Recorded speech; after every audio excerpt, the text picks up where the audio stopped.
U.S. military was structured like a pyramid. The better the training, the fewer soldiers received it. Near the top were the Army's Rangers and the Marine Corps' Recon Unit, small, extremely well prepared. But the Army Special Forces stood above them, even smaller and better prepared. At the summit, the smallest, best prepared group was the Navy SEALs. This hierarchy was part of a system of checks and balances that the U.S. government imposed on their military. If the Rangers or Recon attempted a coup, Special Forces would be called in to stop them. In turn, if Special Forces attempted a coup, the SEALs would be brought in to stop them. The question remained, who would stop the SEALs if they tried a coup?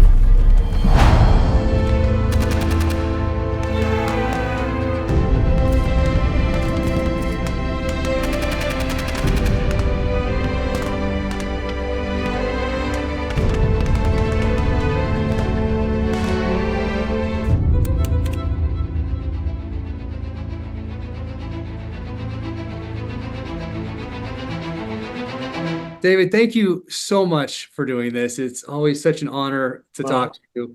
As people can see in the back here, I'm not sure if you see them on those cameras or not, but behind me are all of your books, first editions signed right there that I have been steadily collecting, along with right here my originals that I had to go paperbacks back in the day.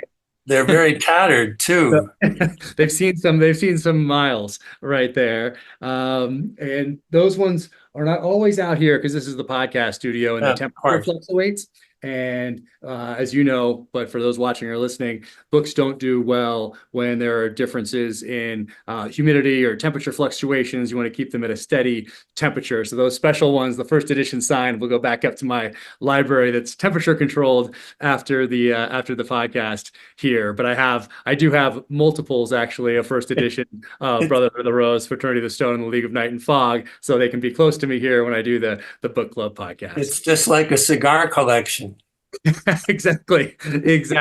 But more delicate, but more delicate. And valuable, I think. So the book club podcast, as we discussed, is really just a way to encourage people to read and to help out independent bookstores at the same time. These editions right here of the Brotherhood of the Rose trilogy are the ones that people can get 15% off of if they go to the website. And I encourage everyone to do that. Build your libraries, support independent bookstores, and read. Yes. Put down the phones and just read. Good example for the kids also to see you doing that. So for me, it's just a way to encourage reading, because reading has been foundational to all that I've done, whether it was the SEAL teams or as an author today. And you were a huge part of that before we even knew one another. You've been very kind to me, and I mean it's a dream for an author to be able to influence somebody. And you know my personal story, that when I was 17, this'll date me, but when I was 17, the classic television show Route 66 premiered.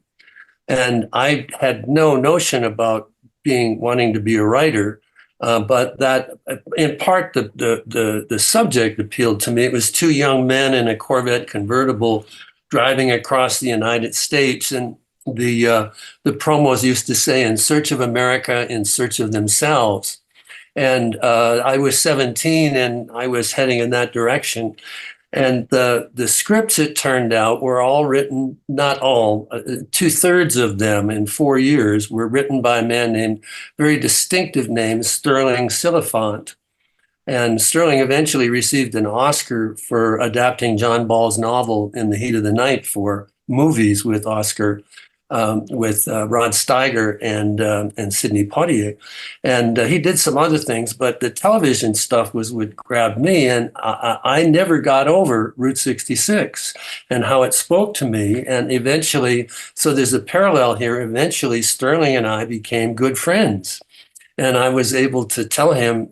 So in a way, what's happening with your kind regard for my work and the influence it had on you both to be a SEAL and to be an author is a parallel to my relationship with Sterling. So I'm very aware of the continuity here. And there's even another parallel with you and he that I want to get to at the very end because it connects to Brotherhood of the Rose and the Yes. miniseries. Yes. I want to come back to that at the end to bring everything full circle. I think maybe the best way to start is where I was 11 years old when Rambo First Blood Part 2 comes out. Yes. And so I have right here, these are the originals from back then that I got that summer.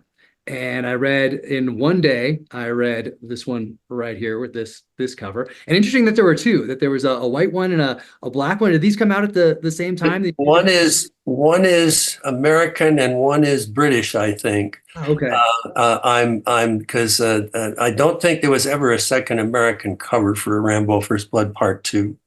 Got it. Got it. So that was my introduction to your writing. And in the back of all my books in the author's note acknowledgments, I talk about you and your influence on me, particularly in the last couple books, specifically to Rambo First Blood Part 2 and Rambo 3 right here. But so many of your other works as well, to include the ones we're going to talk about specifically today, because there's too much, as people can see behind me, with all of these books and short stories. It's been a long career. You've been working hard. It's worth pointing out. I've been doing this roughly 50 years, and I feel ancient sometimes when I say it that way. Someone once said to me, well, you crank out your books and you've got, what, 30, 33 books. And I point out in 50 years, 30 books, 33 books, some of them were editing other people's work. I mean, it's my profession, right? And I'm going in every day, the same as you. I'm going in and doing the work, and these aren't cranked out. Some of these books took a year to a year and a half. So the volume of it needs, I think, to be put in the perspective of the amount of time in which these occurred.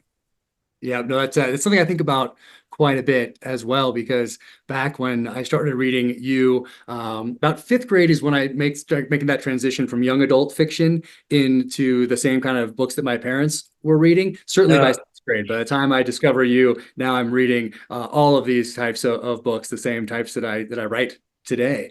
But back then you didn't know if a book was coming out. You couldn't essentially pester a publisher or an author about when is your next one coming out. I not demand, but one a year becomes normalized later on. Yes. Becomes a lot easier to pressure publishers and authors through social media, other venues as well. But you didn't know if another book was coming out. I didn't know when the next book by you was going to come out. I'd have to go into that bookstore and look at the shelves, essentially. Yes. 11-year-old, 12-year-old, 13-year-old. There was no, can't go on your website to find out. I can't call a publisher or I'm sure there were professional journals and things like that I wasn't aware of as an 11-year-old, 12-year-old, 13-year-old. But you just didn't know. One would just suddenly appear there. And then I'd have to wait for the either the paperback or the library. And then I would get the paperback when that came out, just because there wasn't an abundance of funds to be able to rush right out and get a hardcover back then at 11 years old. So it was the library for the most part, and then the paperback as soon as it. All the more reason to haunt a bookstore. This will, I think, be broadcast after the holiday season, but we're talking in early December, and I've been having fun going to bookstores and seeing what's there and enjoying, other people having fun and finding books.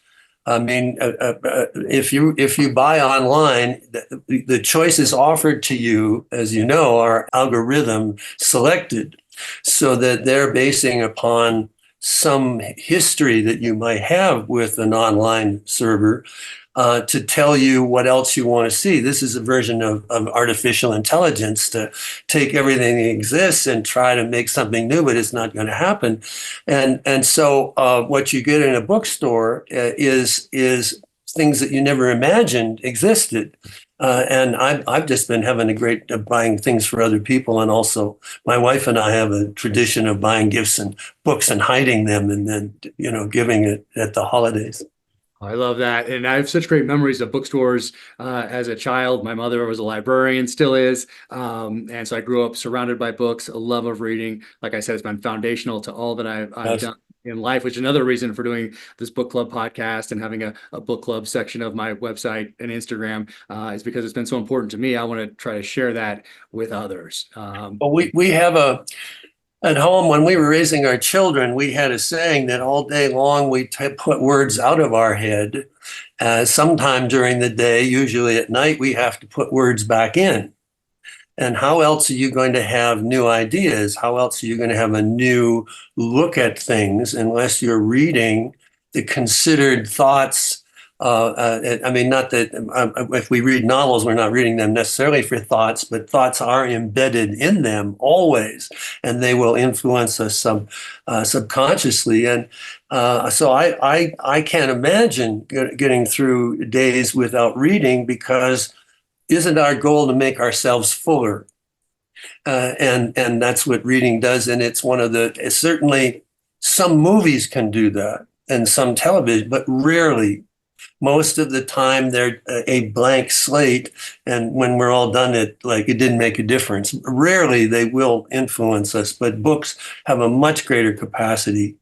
Not only that, here's another, as near as I can figure, novels are the only way to teach us empathy, because in a novel, we enter the thoughts and emotions of other people, characters, yes, but they feel like people when we're reading them, and we are able to identify ways of thinking and feeling that are not us. So that in some ways, when I go about my day, I often think that when I'm speaking to somebody, I often try to imagine being in them to understand how they're feeling and thinking, so I can better relate to them. And novels are a way of doing that without us even thinking about it. And so I think socially, it's a valuable thing to read novels. People say, "Oh, what use are reading novels?" Well, that's the reason, because it teaches us empathy. Well, it certainly does. And that emotion is something that you bring to all of your work, specifically to these three, though, because of your background. And that emotion is something that I didn't realize was going to play such a role in my own work, all the way through from that letter that I write to myself, that one-page executive summary, the title, the theme, even the outline. I wasn't aware of how much emotion was going to play a role in the book until I started writing it. And then from those first sentences, it became very clear how much emotion was going to naturally play a part, but then really, I think, maybe differentiate it from some other books that are out there today. And that's me going back and thinking about what it was like to be ambushed in Iraq in 2000. Or what it was like to be behind that sniper rifle, and not necessarily getting the techniques and tactics and all of those things right. I knew that would be fine, but I was not aware of how much that emotion would play a role when I take my character in a completely fictional narrative, but put him in an ambush or put him behind a sniper weapon system, what it was like to be in those positions in real life. And I got to weave those into the novel, and that came about very, very naturally. And as it did for you in these, because of your background in an orphanage. Yes. But actually, before I get to that, let's go back to bookstores for one moment. I love why we're doing this. Yes. So much. I love independent bookstores. I love libraries. And especially during the holiday season, going into a bookstore, there's a different feel to an independent bookstore around the holidays for whatever reason. Maybe there's more people, there's more energy, particularly a small town for whatever reason. Small town comes to mind. I'm sure there are wonderful independent bookstores in large cities. But when you think about a small community like a Park City or a Santa Fe, and you think of these bookstores being essentially the cornerstones of a lot of these communities on their main streets or whatever it might be, there's just an energy in those bookstores around the holidays that it's incredible. What do you guys have in Santa Fe bookstore wise? And also that leads me to, how did you discover Santa Fe? Because I know it's mentioned in Brotherhood of the Rose and The Spy Who Came for Christmas. It pops up in the books from time to time. So what do you have there for independent bookstores, and what brought you to Santa Fe? We have several really good independent bookstores, Collected Works and Garcia Street Books, and they both have author events and the very warm, welcoming atmosphere. There are some second hand bookstores as well. Actually, we have a lot of them. And while it's not an independent bookstore, Barnes and Noble recently opened a store here. And what's interesting about Barnes and Noble is that it used to be that the head office told the individual branches the books that they should emphasize. And of late, they have relinquished that control so that the local Barnes and Noble stores are able to order books that they sense the community would like. So again, it's we want to emphasize independent bookstores, but increasingly the Barnes and Noble did acquire that, attempting to compete on a local level. So this is all to the good. That is, we just had one open here as well. Really? Right before Thanksgiving, and they asked me to come down, and I got to sign books and say a few words, and also use the gigantic scissors to cut the ribbon for the opening. Wonderful, wonderful, was really special. My mom was here, so she got to see that, and I went inside, and like you said, they because it's a more local focus, they had all my books right there on the wall right when you walk in, so I got to sign books, say hi to people, and but I certainly never expected to cut a ribbon on anything. No, I've never done that. So you've got your enemy on that. Well, what brought you guys to Santa Fe? Well, I was a professor, as you know. I have a doctorate in American literature, and I taught at the University of Iowa, not in the writer's workshop, although I can teach writing, but I taught in the literature department. And as you know, in 1986, my son, Matthew, who was 14 no, he would have been 15 at that time, came down with what we discovered was a rare form of bone cancer called Ewing sarcoma. And because of this, because of the care and the emotional trauma that was occurring, I resigned my professorship. And I'm one of the few professors. I had tenure. I was a full professor. Unless I took my clothes off in the classroom, they couldn't fire me. Something called moral turpitude, although that's beginning to lessen these days. And basically, Matt died in 1987 in June, and we stayed in Iowa City for several years. But by 1992, it became clear that the memories that were associated with him were too powerful. And we had watched we were talking about television a moment ago, and television can have its influence, a PBS program called This Old House. And they were doing a remodel of a Santa Fe house. And I was stunned by what I was seeing, because the architecture of the house was unlike anything I'd seen in the United States. It looked more like something in Mexico or on a Native American pueblo. And in fact, the style is called, a pueblo architecture style, and rounded corners, lots of parapets, kind of what they call canales projecting from the parapets to dump the water, flat roofs, which is a bit of a problem in the winter, and just a generally different looking style. And then when they went outside, we found out that Santa Fe is in mountains, as you are, which I hadn't imagined. And I thought Santa Fe was like Phoenix, but it's this small community of 70 to 80,000 people in the mountains. It's a ski resort. And anyhow, we went there for one of my birthdays and decided that we were going to settle here.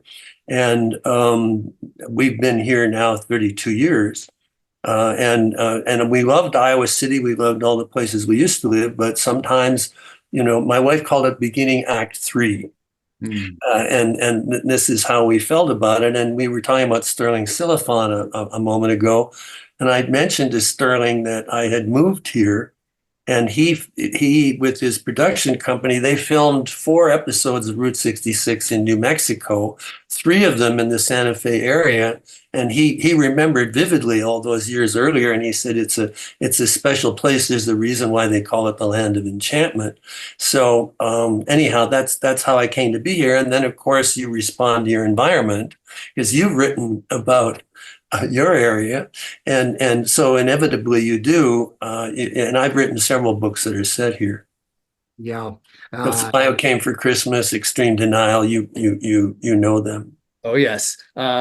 And yeah, my first time in Santa Fe was, gosh, I was 6th grade, I think. So right around the time I started reading you, actually.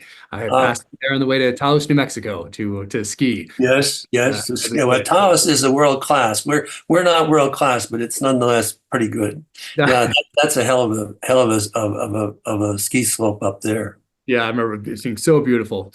So let's go back to, and also you spoke a little bit about your background, which I noted also was a little bit of a cover for Drew in the Fraternity of the Stone, as he's living amongst the students, and he has his double Mike, who is also living amongst the students, studying literature, getting their masters, and kind of moving along there, which I thought was fantastic. I didn't know it when I read it the first time because I wasn't aware of your background back when I was. Well, this is for Fraternity of the Stone, because his cover is, and we should maybe preface this by saying at the time when I wrote these books, the United States spy novel tradition and the UK spy novel tradition were largely separate.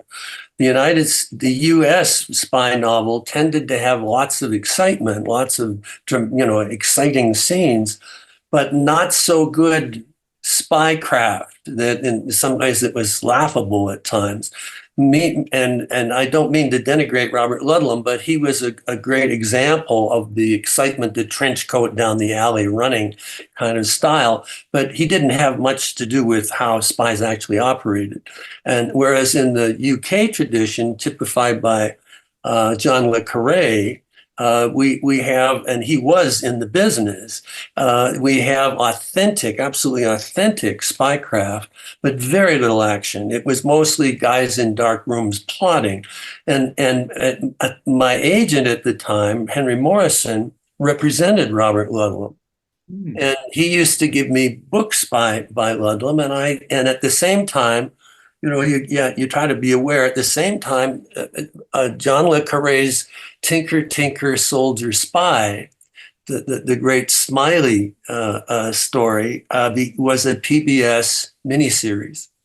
And every once in a while you have that. Stephen King, a friend, used to say it's like the penny dropped, and I said, why can't I bring them together? Why can't I do all the Rambo stuff that I'm known for, but do my best to make it authentically spy? Now, at the time, you didn't have the internet. These days, if you wanted to, how do spies operate? I mean, that you got to be a little careful about what you read on the internet, but you can get a lot of good material there. But there was nothing. And so I shouldn't say nothing. You could learn a lot from Le Carré, but, I don't like to lift, but nonetheless, there was some basic stuff there. And, what isn't well known, but you have in your novels, you point this out, is that when someone comes out of a special operations unit, what do they do with their skills? Well, they can become trainers, they can work for police departments, they can get into security, etc., or they can go to work for the farm, as people sometimes refer to it, for affiliated corporations, in which there's a kind of a handshake understanding between legitimate spy operations and people whom they would say ask to do things that if they were discovered would say, well, I'm just working for this guy over here. I don't know anything about the government, in something known as plausible deniability.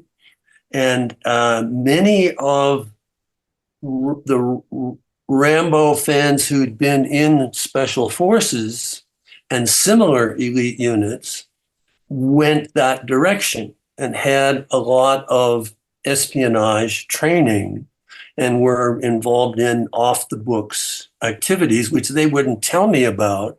But in the process of going around and signing books, I met a lot of these gentlemen, and some of them were kind enough to tell me how Langley trained them and what they're training at, what they call the farm, or the OGS. That's the OGA, the other government agency.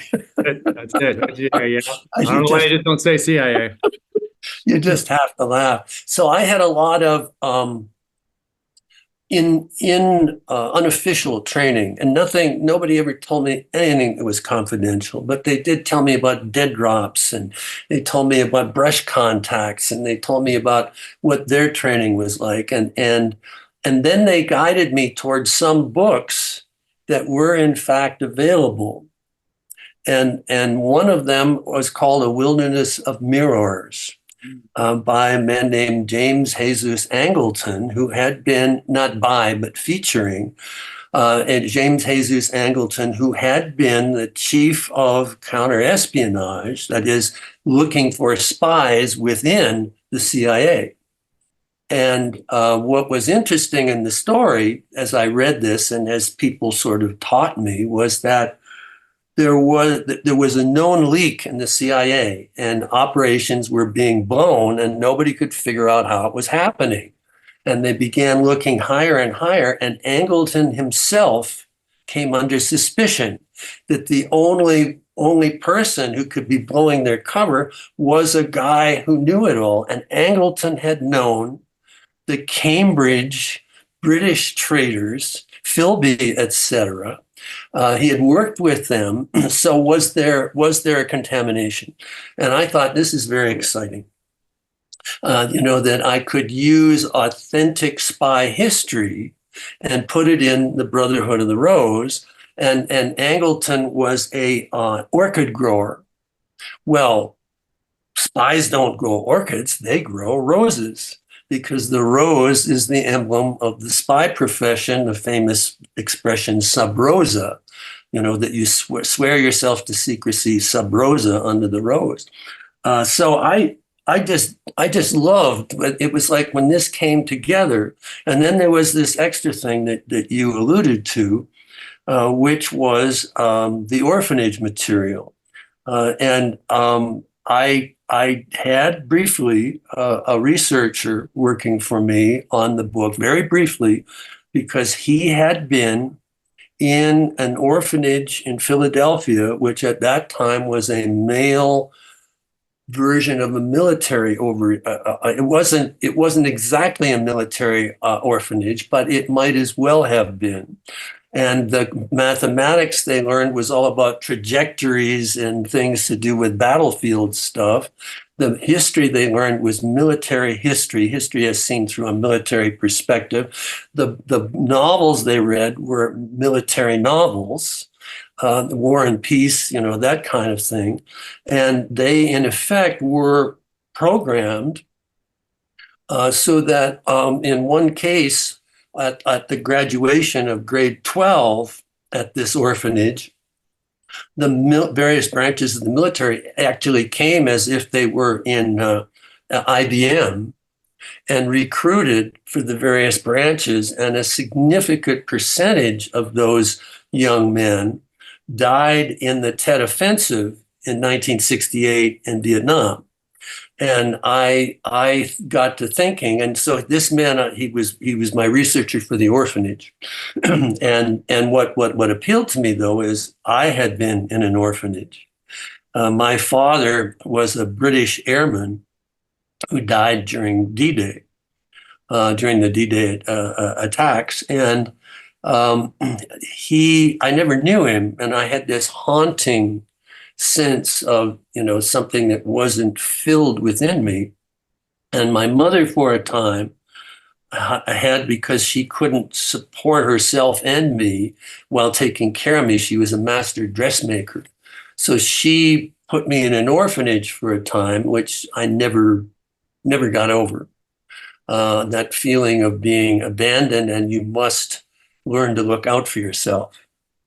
And so those elements all came together in that book, which, I mean, I remember writing that book in the Brotherhood of the Rose, and the excitement that I felt that I was, and you know yourself with, because you know how much I admire your work and how much you built on traditions, but then to go beyond them to create something new, that when you say, I think this is new, it's very exciting. I remember when I was reading your first book, and you know what I'm going to say, the first sentence, this is a novel about revenge.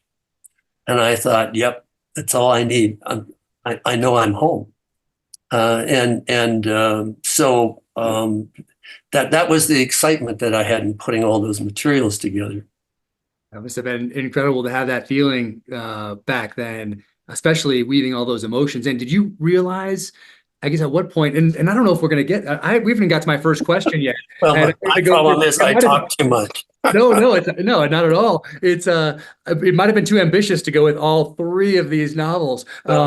But we're gonna do the best we can. I tend to be overly ambitious at times, but hey, that's all part of it. Did you realize at the start? So maybe I'll go back a little bit further. We have First Blood into Testament, all the way through with Totem and Blood Oath, and even 100-Year Christmas. People should all have that on their shelves during the holiday season. The holiday, yes. It's such an emotional read. I absolutely love it. I read it every Christmas. It's such a beautiful book. It's just incredible. I have copies of it, and one came from you, and I really appreciate it. Everyone needs to add that to their shelves for sure, and pass it on to the next generation as well. So you have you have 1, 2, 3, 4, 5, 6, and then Brotherhood of the Rose. It was a big difference. Yeah. Looking back, you can't do this now. A beginning author couldn't, my career sort of developed, but you couldn't say, I'm going to write the kind of books that I want to write, not what, the marketers tell me to write. And so in the 70s, when First Blood came out, and Testament and the others, I mean, one was a Western, Last Reveille, and one was a horror novel, The Totem.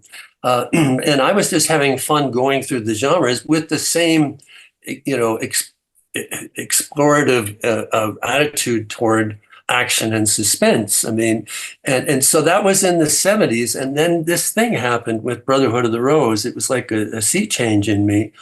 And so in the 80s, basically, I wrote Espionage. And Brotherhood of the Rose, Fraternity of the Stone, A League of Night and Fog, particularly. Now, what happened, and we don't want to, because so many things we love talking about, in the 90s, with the fall of the Soviet Union, spy novels were no longer what publishers wanted.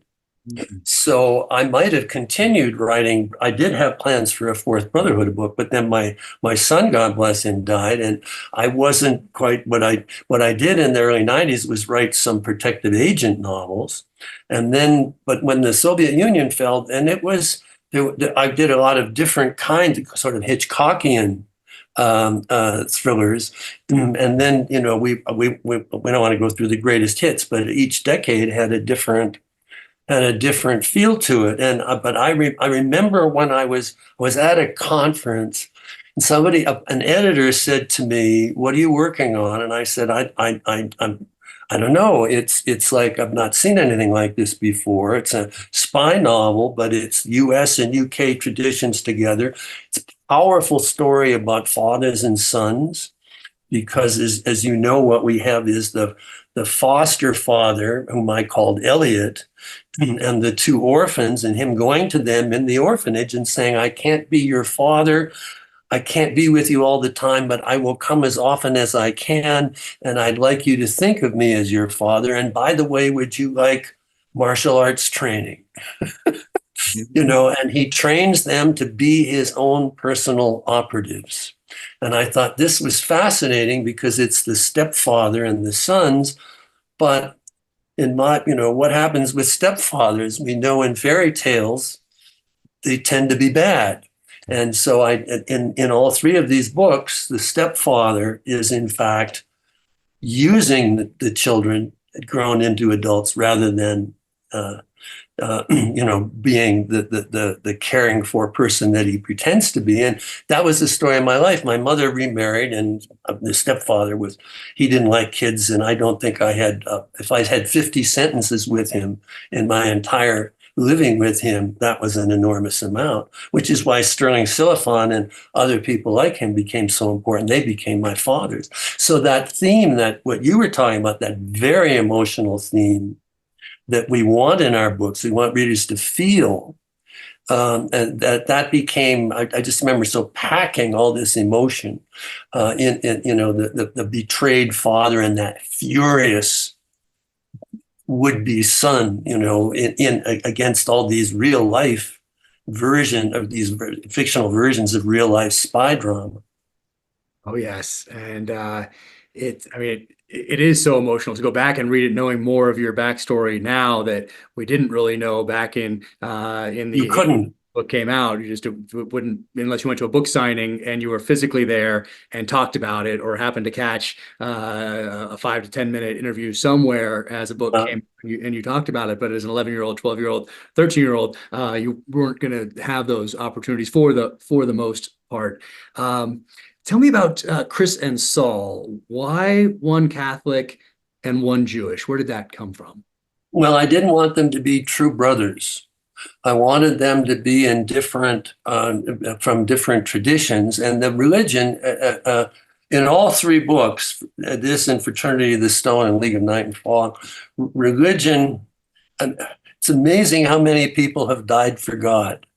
How many crusades, and it's always one person's God, not the other person's God. It's in a sense, a very bloody tradition. So from the start, I began thinking that there would be this element of religion mixed, and yourself in your research, often the spy profession is compared to a monastic tradition. It's very pure, but also you can't allow yourself to be tempted, because once you're tempted, if you're discovered, then you're compromised and you're out of the game.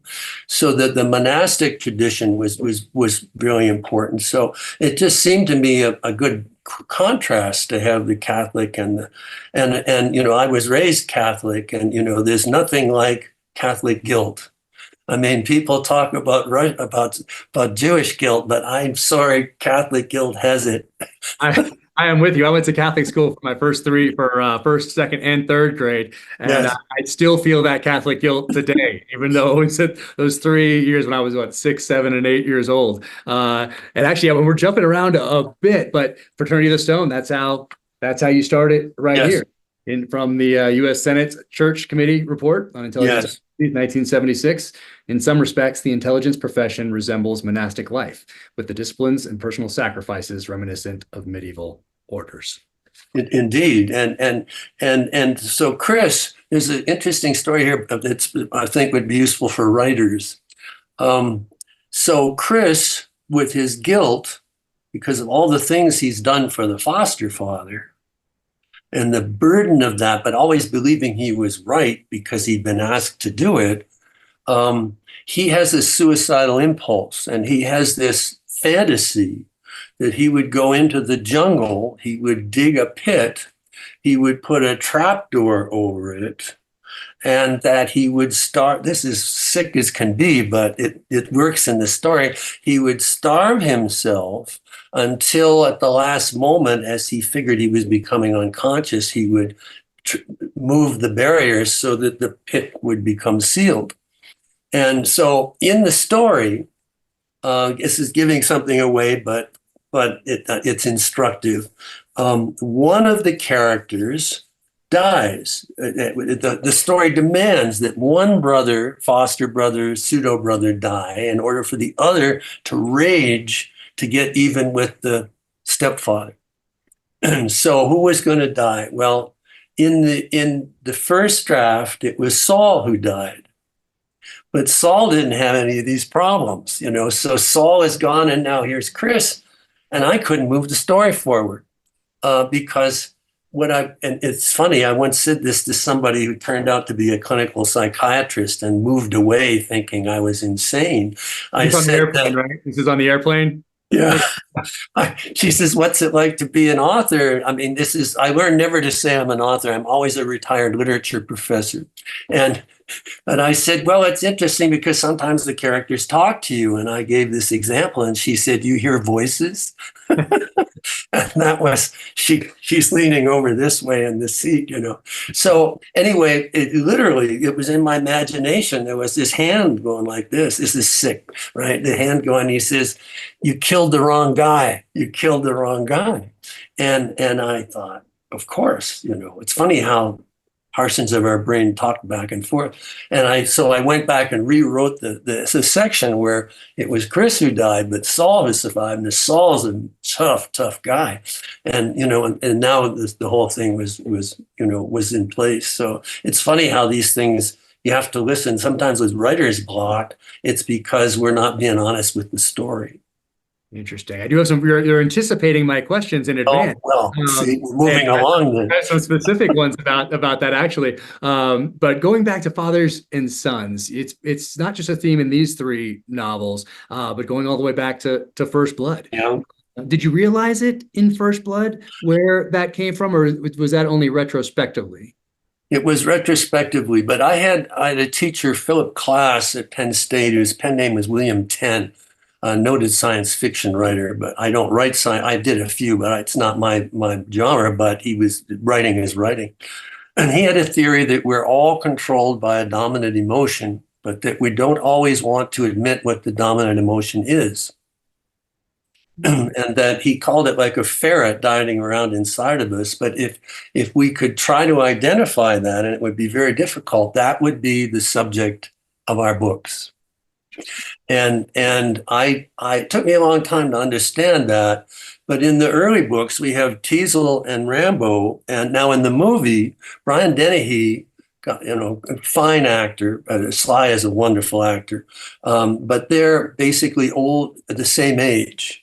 Basically, it's feuding brothers. They're not really brothers, but they're feuding brothers. Whereas in First Blood, Teasel is old enough to be Rambo's father. And in fact, Teasel's wife has, one of the things in First Blood is that we learn a lot more about him. And his wife has recently left him, in part because he's insisting on having children late. I mean, this is late for him to want to do this, and she does not want this. And they've split up over the issue of children.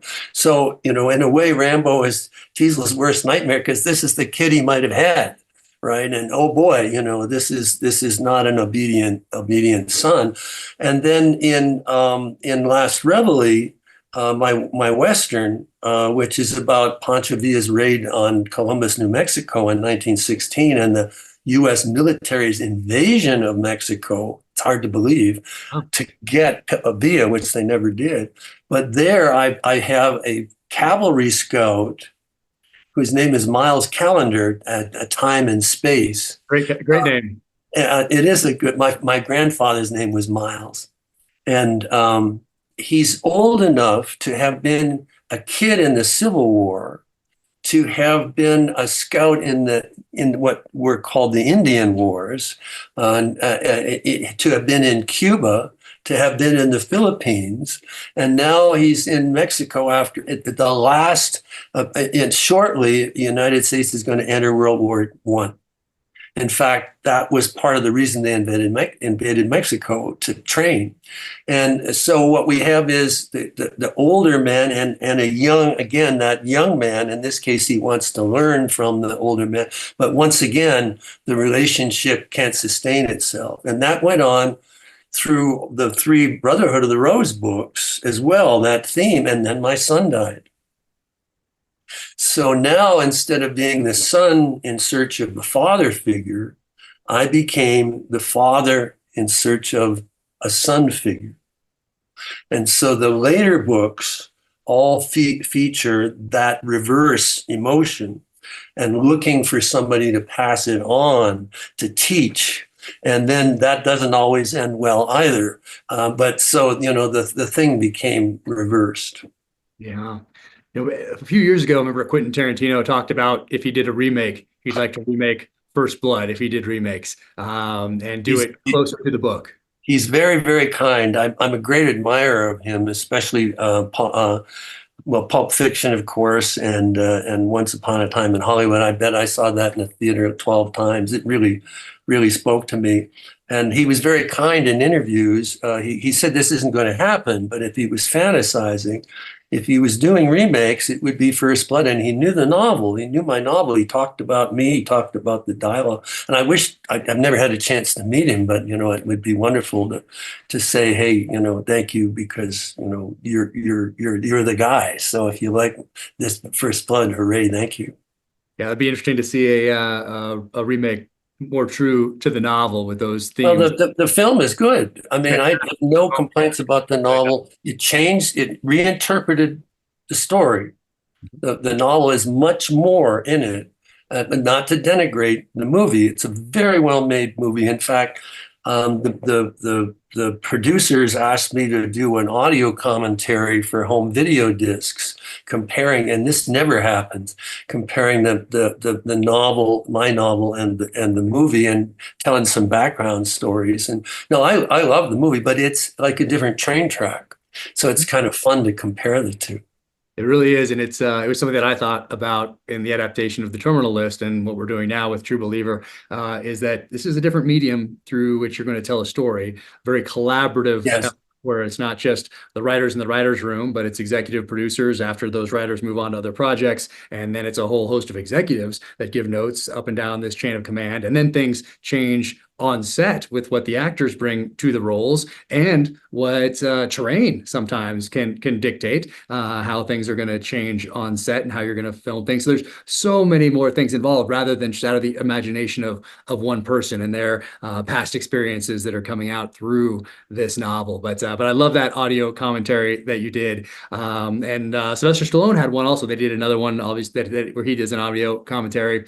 And then I think he also called your son at some point. He did, yes. It's Sly. He and I have had many, many conversations, and people ask me what he's like. He's extremely smart. He is also very, very witty. He's very amusing, and especially if he's talking about himself. On the set of Rambo 3, he had hair down to here, and he says, he's going like this, and he says, I think I'll keep my hair like this. That way I'll never be alone. I can always say, hi, Fluffy, hi, Fluffy. and they're very amusing, very verbal. Some of his characters are one sentence characters, but he talking for 5-10 minutes is it's second nature to him. My son was still alive. He'd be in the hospital and then he'd be home, and he'd be in the hospital and be home.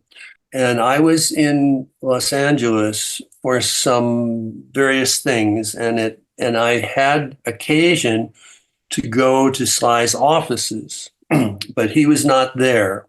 I can't remember what I was doing there, but his assistant, a very nice woman named Susan Persley. I love to be able to acknowledge her. And Susan, she said, I'm sorry about your son. And I said, and this is a big ask, and I felt embarrassed immediately. I said, do you suppose Sly could call him? And she said, it's very difficult. She said he's a generous man, and he gets a lot of these requests, but truly he doesn't know what to say. What do you say in a circumstance like that? Except I'm sorry, but what good does that do in a conversation? So I said to her, well, just if it happens to be mentioned to him, just say, remember, he's my son. And probably what they'll do is talk about show business or books, And she said, okay. So I didn't think about it. So about 2 months later, the phone rang, and sometimes coincidences are so great you wonder if they haven't been somehow created. My son was out of the hospital for that brief period. He was 15, and he had come home. He was actually able to go to school briefly. So he'd come home from school with two friends, and I had, in those days, it was the VHS tapes, right? I had a copy of First Blood, and Matthew said, "Can my friends watch it? They're not allowed to see it at home, but maybe." And I said, "Well, how are we going to do this so the parents don't come and hammer on my door?" But because it's not that violent a movie, but there's that feeling that it is. So I said, "Sure, we'll put it on." So I put it on. So I'm in the kitchen now, and the phone rang. And I picked it up, and she says, "Hi, it's Susan. Is your son there?" And I said, "Actually, by coincidence, he is." He says, "Well, if he's available, so I would like to talk to him." Okay, so I went into it's such a good memory. I went into Matt's bedroom. He had a little TV in there, and I fixed up a tape deck for him. And they're watching. It's the scene, I remember vividly. It's the scene where Sly is looking down the cliff as the helicopter is coming. And I said, "Matt, would you like to talk to Sylvester Stallone?" And he burst out laughing, thinking I was making a joke because watching the movie, wouldn't it be great to talk to him? And the kids laughed too. And I said, no, he's on the phone. What? So, he ran out, and then the two kids went out. And so he's on the phone, and he says, "Hey, hi." And you can hear Sly's voice, it carries, and they're talking, and Sly saying, "I'm very sorry about what's happening to you." He says, "Yeah, this is rough." He said, "So how did your movie do this weekend?" So they started talking about box office grosses, and so I would say the conversation lasted about 10 minutes, and that's pretty good for not knowing anybody, and you're a celebrity and you don't want to, do anything that's going to upset anybody or say anything. And so it's a tender emotion. And later, Sly's son died. I think he was 21. And I had seen him and Sly on the set of Rambo 3. Sly's a master horseman. And there was the game with the goat that involved a lot of horses, and Sly was going around making sure that part of the area was safe to film in on horseback. And he had Sage, his son, on the horse with him, ahead of him. And anyhow, Sage died. And so on occasion when we talk, if the topic comes up, we commiserate, both having lost children. But anyway, it's a meaningful story for me, and it's as you can tell, I cherish the memory. I think I told you this. I had occasion to talk to him via Zoom, Sylvester Stallone. So he wanted to talk to me, of all people, which for me, that was growing up with Rambo and Rocky, and of course. Yeah, of course. And what was the topic? Why were you talking? I was told that it was just a get to know you call for maybe future type calls. And I'll tell you, he was so kind, Yes. so humble, so funny, so wise. Also, he was everything that me growing up would have wanted him to be if I met him, which I did via Zoom. And I have my camera over here on the side, and I'm trying not to make it show so I can get you can't see. I'm actually taking a picture. I had great photos of it. But he was so fantastic, so wonderful. And he wanted to know if I had anything that we Certainly might collaborate on. And so I ended up writing up something for him that I might turn into a novel at some point here. But I don't know if he ever got it. I sent it off, and I'm not sure if he ever got it. Well, I mean, if he gave you the right, the right, I'm sure he did, the right contacts, but it's a busy world out there, and it's like going into a supermarket looking for, the right ingredients for the salad or what have you. And it's impossible to know or predict how anybody with a given project would say, yes, I'm going to do this, and actually follow through, because from day to day, their emotions change. I'm not talking about Sly now, but generally in the business.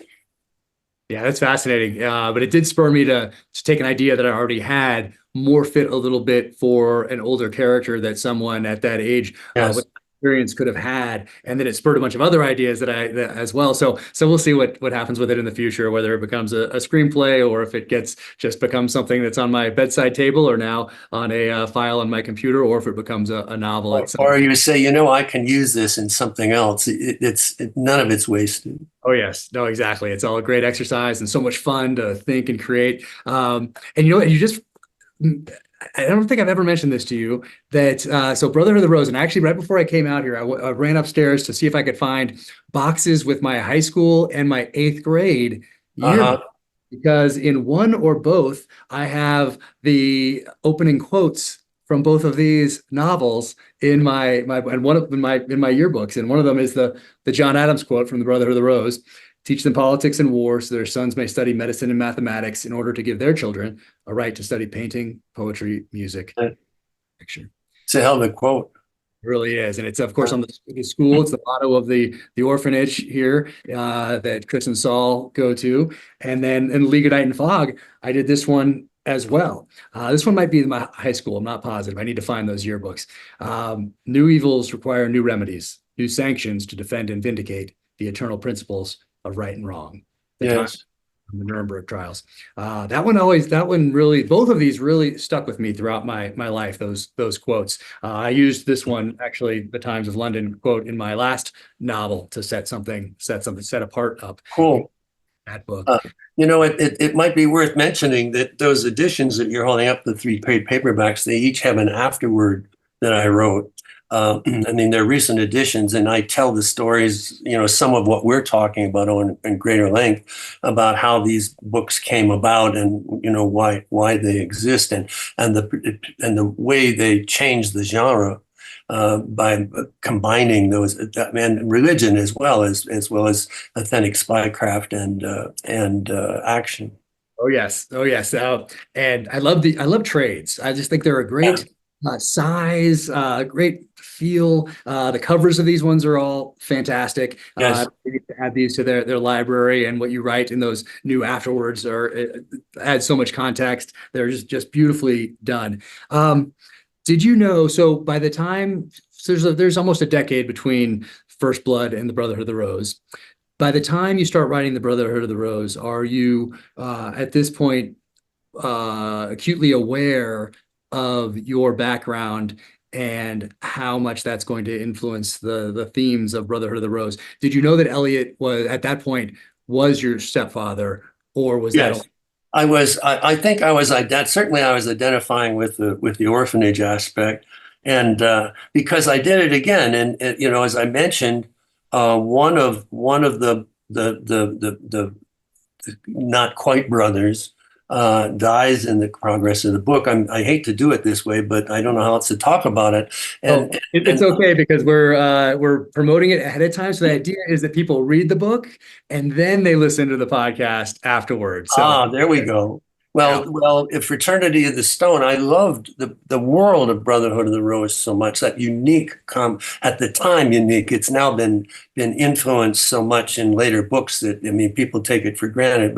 But this was the start of that particular kind of spy novel, and so I said I want to do it again. I'll do a parallel book with a similar orphan and a similar foster father, although we don't figure it out until the end. But it's that same dynamic, but and adding that element more so of religion. But I have a fondness for Fraternity of the Stone for 2 reasons. One is it's my favorite opening in all my novels. There's a monastery in New England, and a man is there. He has been there for 5 years. He is not a member of the order. He's not a religious in that respect, and not a monk. And he can leave anytime he wants. He's not bound by oaths or anything. But he has been there for 5 years, atoning for sins. This is our friend Chris from Brotherhood of the Rose and another guys, atoning for sins that we don't know about, but must have been pretty heavy. And in the process, he exercises, he meditates, and he eats the Spartan food that the monks eat. And each day he gets a tray through a hatch in the door, which he can leave at any time. It's not locked. And he sits down and there's a mouse. I just love this. I just love to be able, there's a mouse that came out one day. There was a hole somewhere. And what's he going to do? He's feeling guilty. He's not going to kill the mouse. So, and the mouse has been, and for a while there, he's been feeding the mouse. So the mouse has been coming out, and he's given it a name, Stuart Little. And the mouse, and I just love this. And on this particular day, he has his food, and he's going to say grace. Before that, he drops some of the food for the mouse, and he says his grace, and he looks down, and the mouse is dead. I get so excited when I describe this. The mouse is dead. And he's looking down, he's thinking, old mouse maybe? Just died, had a heart attack? Well, probably not. And he's looking, and for the first time in 5 years, he stands and he opens the door and he hears angry men searching each cell. And that setup is so, I just get joyous when I think about the fun I had writing that. And the other thing about the book has my favorite action scene, which is a fight between two guys in a totally dark room. And one of his skills, he's trained in night combat and in chasing a man in a basement of a dwelling. And the door closes and it's totally dark, and he's in there where the guy wants to kill him. And the scene goes on for like 10 pages. I just had so that book is really special to me for those two reasons. It's fantastic. Those two scenes in particular stood out to me all these years later after I read it. They stayed with me all those years later. Well, in your own work, I mean, we read books by other people, and often what I'm seeing is imitations of action scenes that I saw in movies. And and my goal has been to, if it looks familiar, I'm not going to do it. It has to have some twist, some unusual aspect to the action scene, so that it will stand out. And you do the same thing, and it can be very exciting to say, "Oh, this hasn't been done before. This will be fun." Audiences, reviewers, readers won't be able to tell, where this is going. Well, there's no left or right limits when it comes to writing. As you're the only creator, you're doing this. There's no budgetary restrictions. There's no time limits on anything. There are no rules, Yes. essentially. And I love that about it. And I love doing the screenwriting also because it's different. But I love the writing.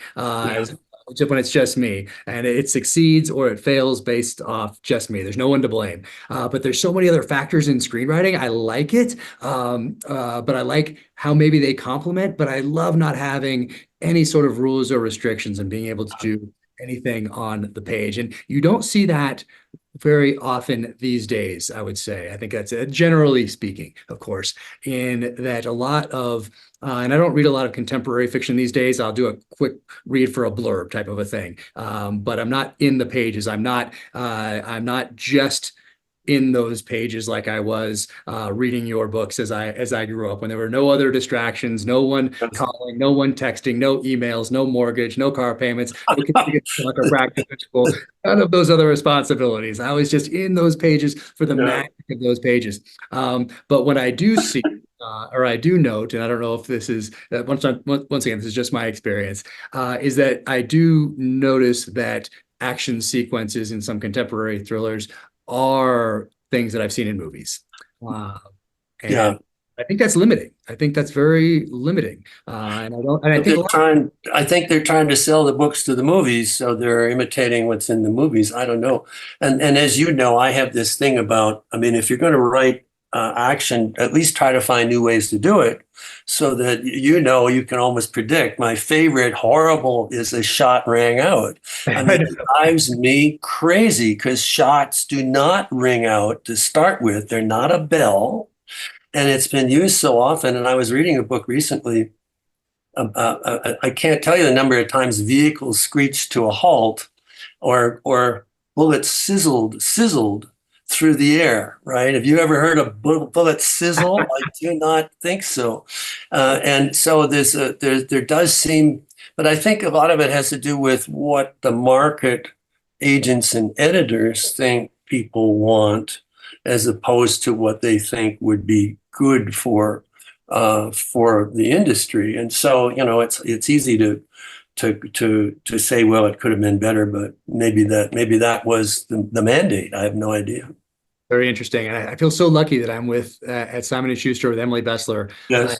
So much freedom. There is 100% creative control. No one's ever even suggested that I do something a little differently. The notes that I get back from her are more along the lines of, explain this for someone who hasn't read the previous 6 books, or explain for someone who doesn't know what an F-14 is, or wasn't in the military for 20 years, explain this for them. So those are the kind of notes that I get.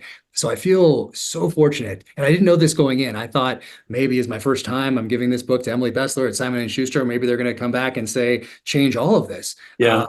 And that didn't happen. That's never happened. There've been almost 0 content edits as I've gone along, and that's very freeing. And there's a lot of trust that's built up there. And I think they let me take risks. I think they took a risk on me, saw me taking risks with their in the pages of the novels, and then they got to see those, I guess, work out, because they see the numbers and sales and all that stuff. I don't pay attention to that sort of thing, but I know they're very happy, which has given me then more freedom to do other projects or to push boundaries, or they might look at it as pushing boundaries. I'm just writing a story.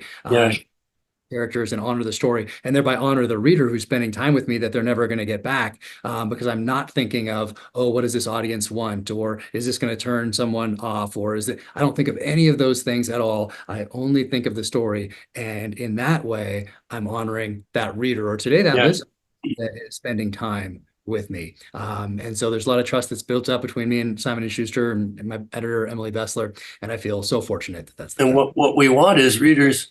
I mean, we were talking earlier about becoming fuller by reading, and ideally, a new book we pick up shouldn't be a photocopy of the last book or somebody else's work. Donald E. Westlake, is one of my mentors, also the great crime writer, and he used to say that you go into a bookstore and if you read the first page of the books, that 90% of the authors will sound the same, and that 10% will be different, and they're the ones to pay attention to. And it's not that they will sound alike. Each of them within that 10% will sound different. And, tone, and again, that emotion that we talked about, are ideally what we want is to influence, as how we started, to influence people, it's quite an honor to be able to do that. But I sometimes when I read, I'm not feeling that. Yeah, no. And speaking of this, there are, I know you're aware of it and you're too polite to ever mention it, but I'm sure you are aware of just how many authors and screenwriters, and I don't want to say copied, that might be the wrong word, but been inspired by your work. Yes, borrowed, whatever. Yes, I see a lot of it. Yeah. And I mean, also possible there might be such a disconnect that some of them might not even recognize where that inspiration comes from. And much like authors who despise Hemingway today, don't realize that, well, the people that did inspire them were inspired by Hemingway. That's right.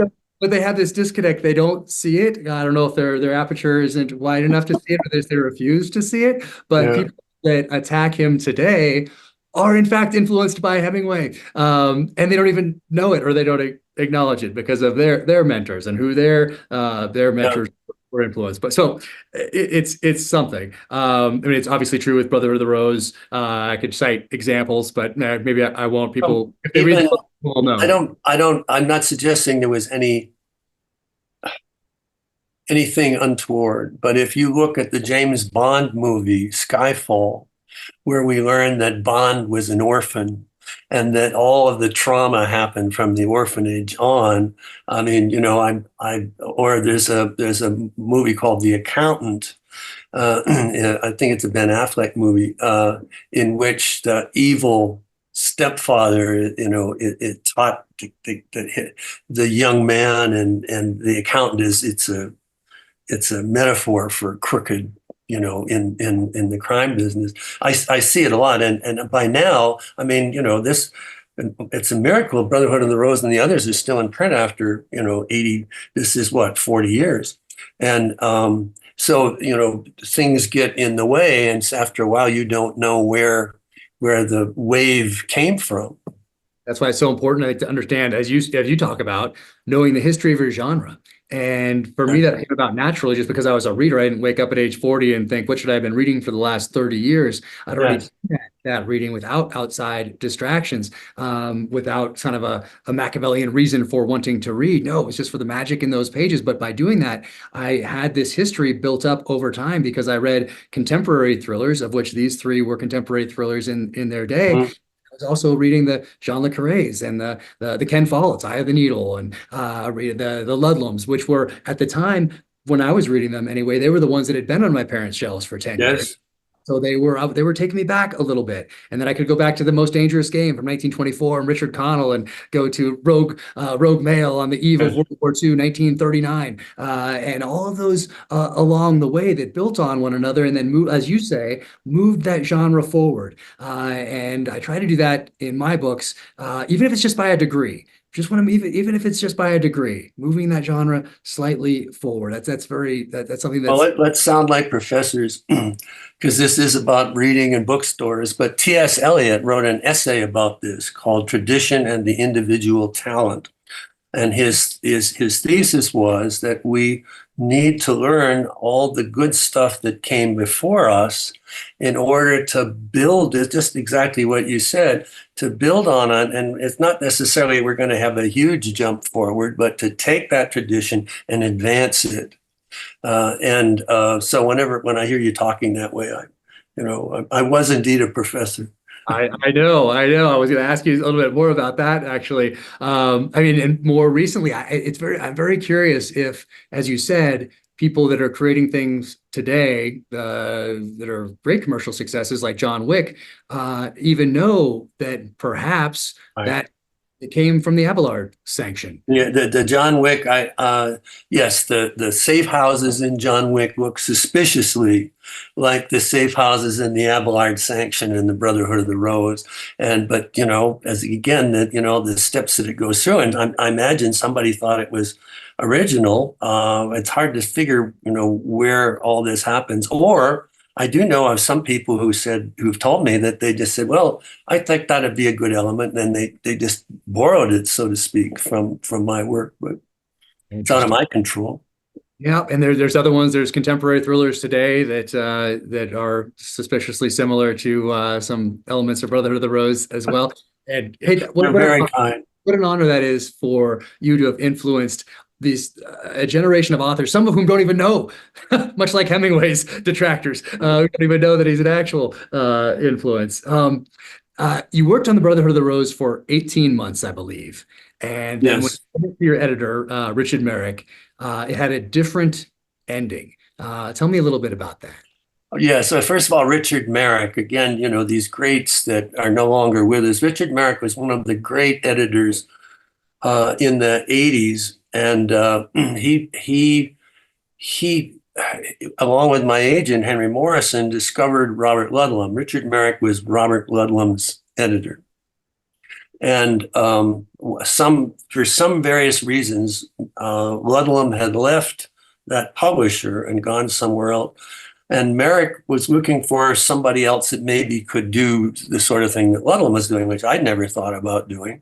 And my agent said, maybe you and Merrick should have a conversation. But Richard Merrick was a wonderful guy, very thorough editor. He gave you, I mean, the notes you got, and he was typing these on typewriters. This is before computers. I mean, he might have 5 pages of single line notes about this and that. Some of it was a little too stringent for me, but often he'd say, you know, what about this? And it would be a really great idea often. And anyhow, I had an idea. It's so stupid in reflection. I thought, you know, all these spy novels, they have this big, you know, the Ludlam would have this big thing at the end. I said, what if I did a Le Carré ending? You know, and so they're in the special safe house where anyone from any agency, doesn't matter what country, have guaranteed immunity.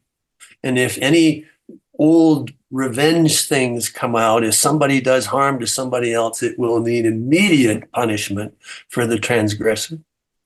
So Saul and Elliot are both seeking refuge in this, and the idea was that Saul would torment him without actually hurting him, and Elliot knowing that for his own survival, he couldn't do anything to retaliate.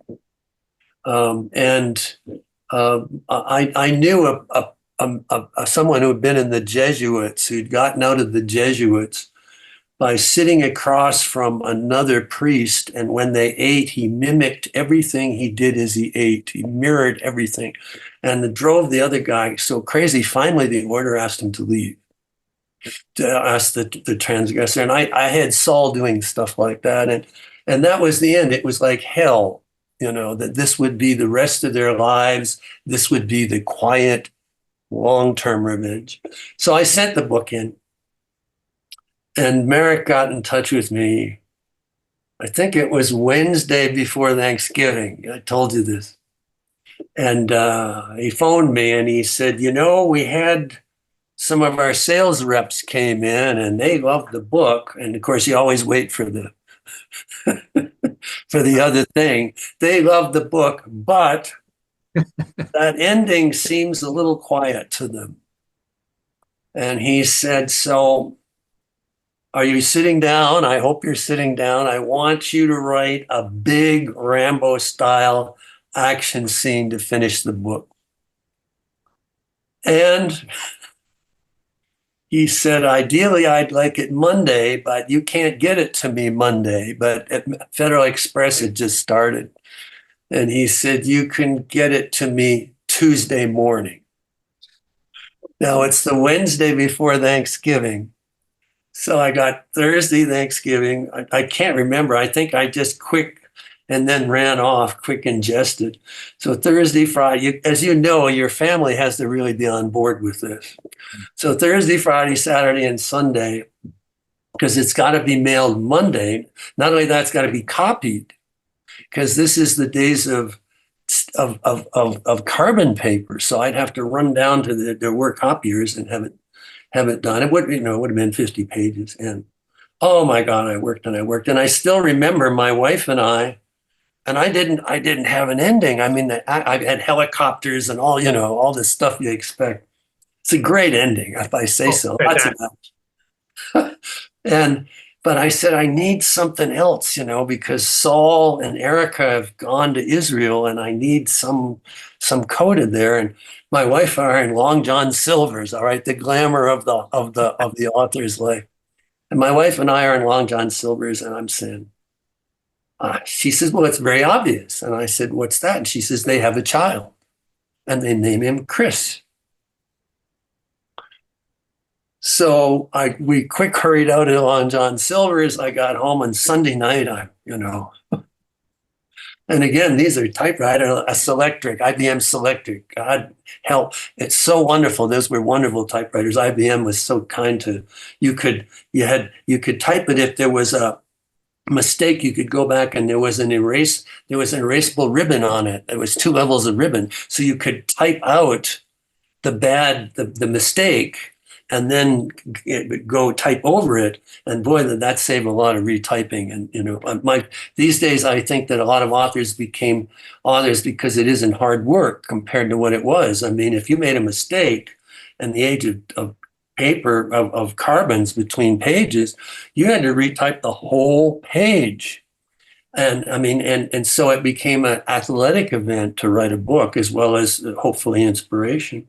So anyway, Monday morning, without much sleep, I was done. I ran down to the copy center. Off it went to American Express, and so it worked out. But that's and you and I often joke about the glamorous author's life, right? The number of times just before a holiday, somebody will say, "Oh, I need revisions on this." They don't care. They're going to have a holiday, but they don't care what you're doing as long as it's ready by Monday or Tuesday. The number of end of year holidays, Christmas. I remember working on Christmas too. I remember you telling me that story. I think of it every time holiday comes around. What fresh hell now? and I know you do too. You love it though. Sterling, what Sterling did for me by inspiring me, and I know you have a thing about Sterling coming up. I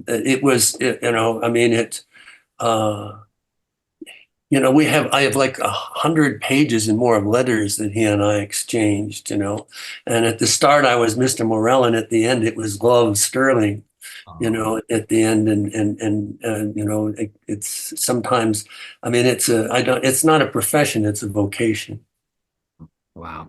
And the last line in The Brotherhood of the Rose is just fantastic. And everyone who has not read these needs to pick them up. Any aspiring authors, writers, these need to be on the bookshelf. They're part of the history of this genre if you're writing in this genre or aspire to write in this genre. And I often talk about people that talk to me about being a SEAL and now becoming an author and where these things came from. And of course, I talk about you. I talk about the Brotherhood of the Rose. I was on that path, and this is the one that cemented it to me. And there's this line in here because back then, this is the mid 80s, and you go to the library, you can find the end of the internet at the library by going to the end of the books that talk about Navy SEALs. And at the time, there was not very many in the mid 80s. No, there were not. Then most of them talked about Vietnam, referenced Vietnam back then, but there was not very much out there. And then I read this, reading something by my hero, you. Oh, you're kind. And I'm reading this as a kid, and I'm like, well, if David Morrell is writing this, he must have done his research. And I'm now on the path, one, to becoming a Navy SEAL, and then two, to write books like this after my time in the military. I looked at them as very distinctly different chapters back then, and they are, but just like anything else in life, everything we've done previously is foundational to what ahead, or what you're currently building on. The evolution and the becoming fuller. That is it. And right here, this is what you wrote back then, when there wasn't very much for you to research these different special operations units that you talk about. Saul didn't need to elaborate. She knew as well as he did that the U.S. military was structured like a pyramid. Better the training, the fewer soldiers received it. Near the top were the Army's Rangers and the Marine Corps Recon Unit, small, extremely well prepared. But the Army Special Forces stood above them, even smaller and better prepared. At the summit, the smallest, best prepared group was the Navy SEALs. This hierarchy was part of a system of checks and balances that the U.S. government imposed on the military. If the Rangers or Recon attempted a coup, Special Forces would be called in to stop them. In turn, if Special Forces attempted a coup, the SEALs would be brought in to stop them. The question remained, who would stop the SEALs? Who would stop the SEALs? Yes, that's right. And I was in.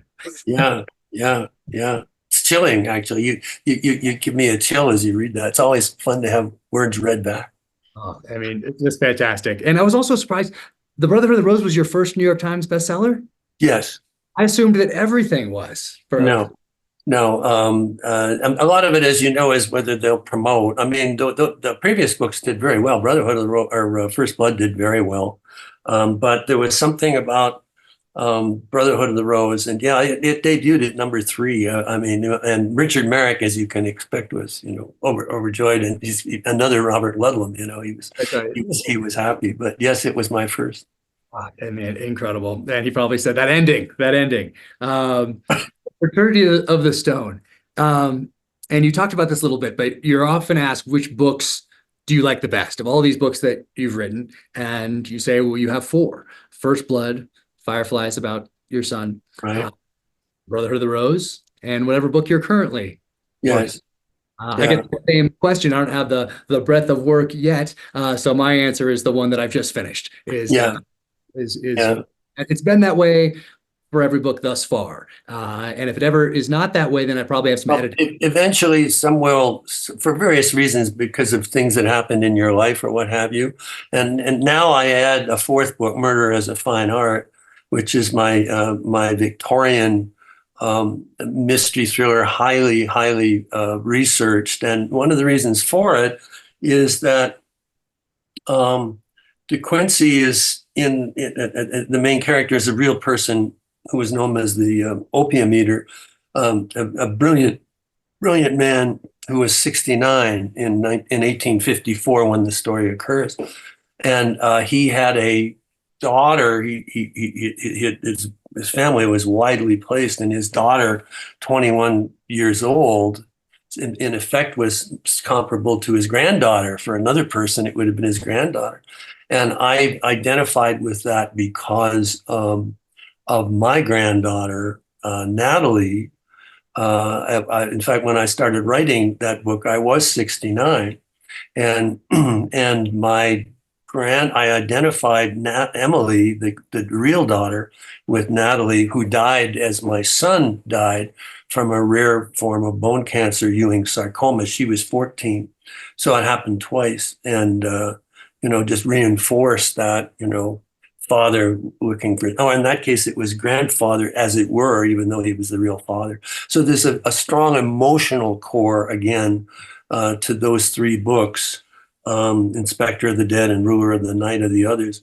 And I've never enjoyed writing books better than when I wrote those three. The research disappearing into these days of modern times, right? The stuff that's going on, anew, what on earth I could not have imagined every morning, and to disappear. I wrote a novel called Creepers that you mentioned, in which a character has been so traumatized by the modern world that his psychoanalyst has told him he can't listen to any music that was created before that or after World War II, and he can't read any books that were or see any movies after World War II. They all have to be, and so he has a fixation on the past. And because of the stuff that happened to me and the death of Natalie echoing this death of Matthew, I looked upon those three books and disappearing into 1854, 1855 London. And it's weirdness. It's so weird back then. I looked upon that as a form of like time travel, that in effect I was escaping, and that there were days when I thought that reality was then, rather than the current world that I would find as I came out of my work. And I know you feel that too. You can't the amount of work that we both do. You can't do it without disappearing into it. Anyhow, I not to go on at length, but those books are very important to me too. I do think of Matthew and Natalie quite frequently, and everything that you've been through as a family, and it breaks my heart. Thank you. We established a fund in their name, and which we've given a lot of money to, but interestingly, Ewing sarcoma is kind of an orphan disease.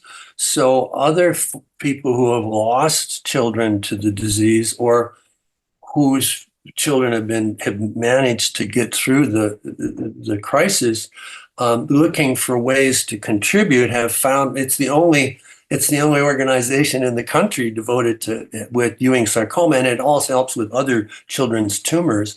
And I was very moved recently. A very good friend of mine, I'd known him I'm going to get a little teary-eyed here. I'd known him for like 35 years.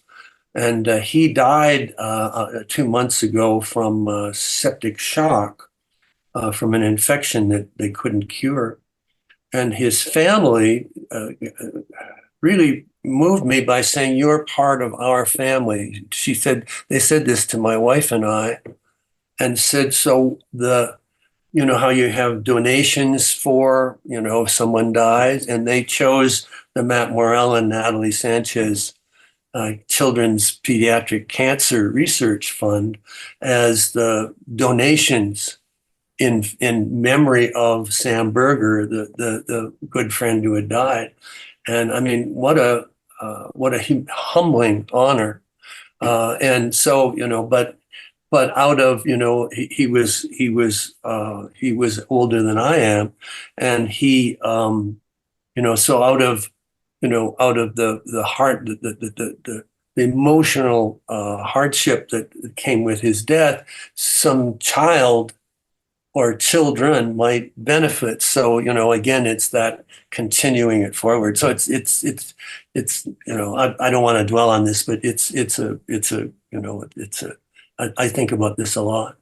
Yeah. Is there a link to that where people can contribute? There is, but it's, you know, it's if somebody got in touch with me, I can show them. It's, you know, the University of Iowa Foundation, but there's you know, there's a way to do it, but it's not, you know, for a lot of these, it's sort of an arcane thing because it's in medicine, you know, and a lot of the donations are from groups that are interested in research and, you know, the national, you know, health funds and things like that. But if anybody, you know, I have a website, people can, davidmorrell.net, and they could, you know, if they're interested, get to me through the contact page, and, you know, I can point them in the right direction.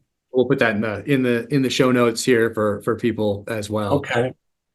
And you spoke of books as essentially time machines, and that was the theme of my speech at the 100th anniversary Yes. Event last April, and it was amazing to share the stage with some of the people that All those greats. It was incredible, so humbling to be up. Yes. Oh my goodness! But that's what I spoke about. I spoke about the books as time machines, which now these will transport you back to the mid '80s, right here, just like the Ludlums and Lecrae's transported me back to the '70s and the '60s, and the Flemings to the '50s. You know, it's an odd thing about those books because, you know, these are new editions, and as I went through to prepare them, I was surprised. Yes, the computer stuff is pretty old fashioned. And, you know, nowadays we can do, you know, things technologically which weren't imagined back then. But I was surprised how modern they felt. That in fact, you know, sort of ahead of their time in a way, if I can say that. It's amazing how some things will not date. And so, you know, Hemingway, I think we've talked about this. Hemingway said that when you're writing a book, try to think about how maybe 5 or 10 years it would be received, or even longer. And he said, and so watch your language, for example. He said, don't rely on contemporary slang, invent your own slang. So that, you know, I mean, yes, we have topical references, but, you know, how do you do something so that it doesn't have built-in old-fashionedness in it? And I mean, you don't want to get too heavily into this because after a while you wouldn't write anything. But it is you know, I felt really, First Blood's the same way. First Blood feels like it was written today. And you mentioned the internet. You don't call it the internet, but essentially you mentioned the internet. Yeah, it was so primitive, you know. I mean, I was still going over the library in the card catalog.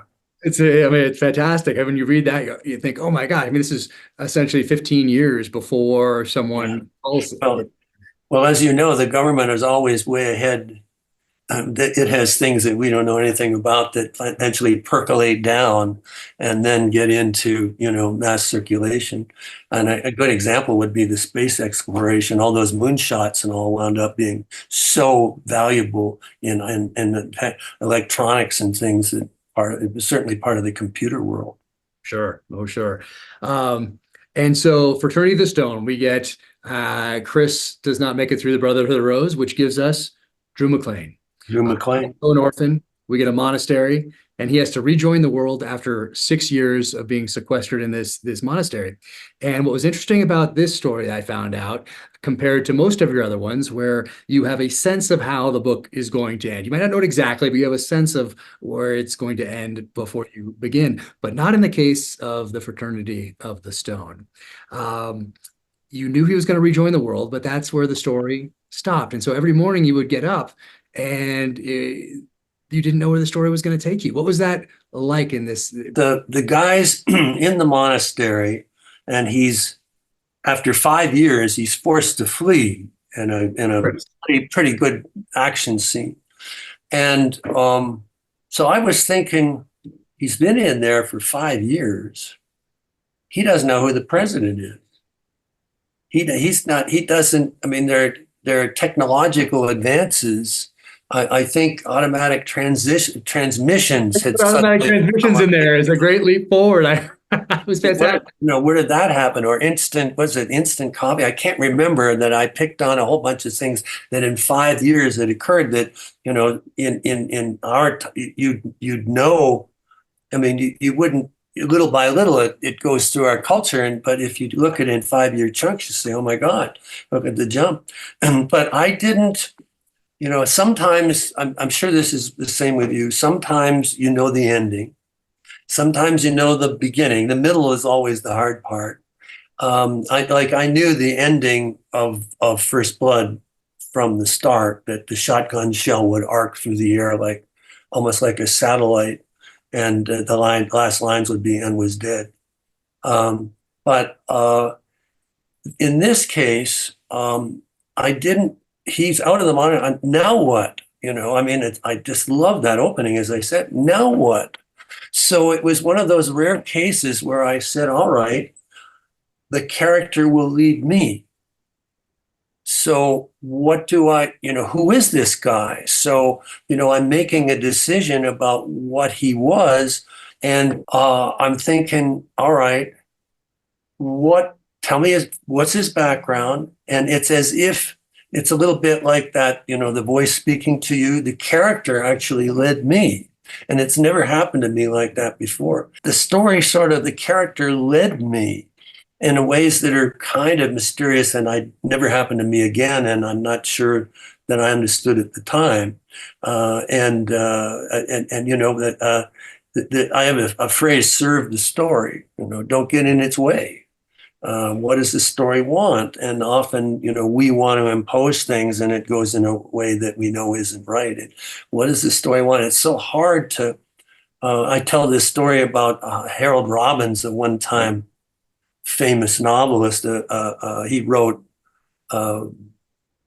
sensational, what are called roman à clef, novels in which real people were thinly disguised. He once on television, I saw an interview with him at his home, and he went into his office, and they're following him with the cameras, and he says, and I forget what he called his typewriter that before computers. I think it was Susie. Let's say it was Susie. So he said, yeah, I come in here and I say, hey, good morning, Susie, how are you? And then I imagine her saying, oh, I'm all right, Harold. How about you? Did you have a nice night? Yeah, I had a good night. I had some dinner and blah, blah, blah. And what about you? Well, I've just been waiting for you to write. I come in and, let's go to work. And so, what great story are you going to tell me today? And, that the typewriter would almost lead him. This is very mysterious stuff, and I'm sure somebody's listening to us saying, these people are crazy, but this is part of the magic of imagining a story. And anyway, yes, that's what happened in Fraternity of the Stone. So you didn't know the title before you started. I did know that. I knew that. I knew it would be a parallel, that the three titles, Brotherhood of the Rose, Fraternity of the Stone, League of Night and Fog, that would be that template. And I knew that there'd be a religious element, and that the religious element, that the people in the order would have a ring with a stone that had the cross of the Crusades on it. So I knew that. So that part was relatively easy to do. When did you realize that one of the book's major themes was going to be the connection between religion and violence. Oh, well, I've always felt that, and I've had a lot of historical training, and we alluded to this earlier. It is amazing how many wars have been fought in the name of religion, and the Crusades are a good example. But we can think of the what happened in Spain in the 1800s, where heretics were being executed in horrifying ways. And we had something similar to that in America back in the Puritan days, with the hanging of witches. They weren't burned in this country; they were hanged. And there's this strong element somehow to say that my God is better than your God, and I'm going to kill you to prove it. So I tend to be a little suspicious of very evangelistic, and I don't mean to use that in the word of current evangelistic, but in terms of people who are very strongly promoting their religion, because I think often nothing good will come out of that. Here in Fraternity of the Stone, I'll read this piece right here because yes, it's one of my favorite speeches. Right here at that, and in this edition, it's on page 424. And right, you aren't remembering correctly. Last night, you promised you'd return the favors in kind. Remember how I phrased the demand, return the favors in kind? And now I'm asking you to fulfill your promise, to keep your word. Join us, not to save my life, to save the life of the church. Use your talents for the good of the Lord. I wonder, Drew said bitterly, which Lord is that? God, I'm asking you to serve God. But how many gods can there be? The Ayatollah thinks his God is the one and only. The Hindus think theirs is. The Buddhists, the Jews, the Muslims, the Catholics, the Protestants, the Aborigines who pray to the moon. God sure gets around, and he sure seems to want a lot of killing. How many millions have died for him? You say history is the record of God's will? To me, it's an uninterrupted sequence of holy wars. And each side was absolutely certain it was right. Totally confident that if they died for their faith, they saved their souls. Well, how many true causes can there be? How many heavens? Last night, Uncle Ray told me to stop the Ayatollah. He considered it justifiable to make the Ayatollah seem to be attacking the Catholic Church, the priests who died. He said they would achieve salvation because of their unknowing sacrifice. Ray didn't believe in God, yet he used religion to defend his actions. Madness. Religion, save us from the sins we commit in the name of religion. That's probably my favorite speech in any of my books, and I don't usually, the books don't usually have outright themes where they just, somebody says what the theme is, but it's something I feel very strongly about, and it's one reason why I don't think governments should have a theocracy, and I'm a little concerned these days in our country, in the United States, that religious elements are determined to control government policy, because again, one person's right is somebody else's wrong, and how do you what God? Anytime somebody says God is telling you to do something, it's like the woman in the in the airline seat. You hear voices, leaning away from me. So, I mean, in my view, what religion should be is generosity in terms of goodwill, good faith, helping one another, and not militaristic. But and so, not to belabor this, but it's a speech that I wrote many years ago, but that I still believe.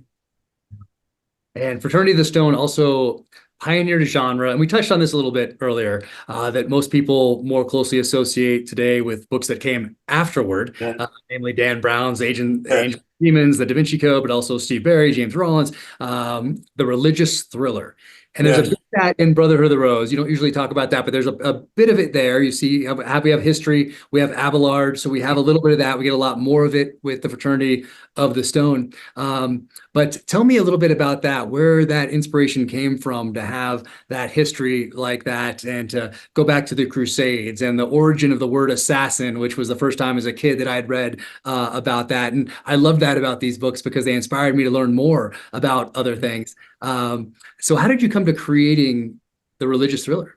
A lot of it sometimes things just happen. But yeah, if you read Dan Brown's Angels and Demons after reading Fraternity of the Stone, the villain's name is the same, his code name is the same, whole paragraphs. I'm not suggesting he consciously lifted the story he told, because there were some, I never went this route, but there were some people who said, there's some stuff in my book that's in your book. And he said that someone associated with him read all these books and made notes and made some paragraphs, but can you believe this? Forgot to give the citations.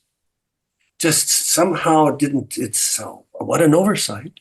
So and it's not just me, but there's a lot of other that cherry picked, and there are some paragraphs from Fraternity of the Stone which appear smushed, but you can tell what they are in some of these other books. So it started a Opus Dei, for example, and I knew somebody I didn't know.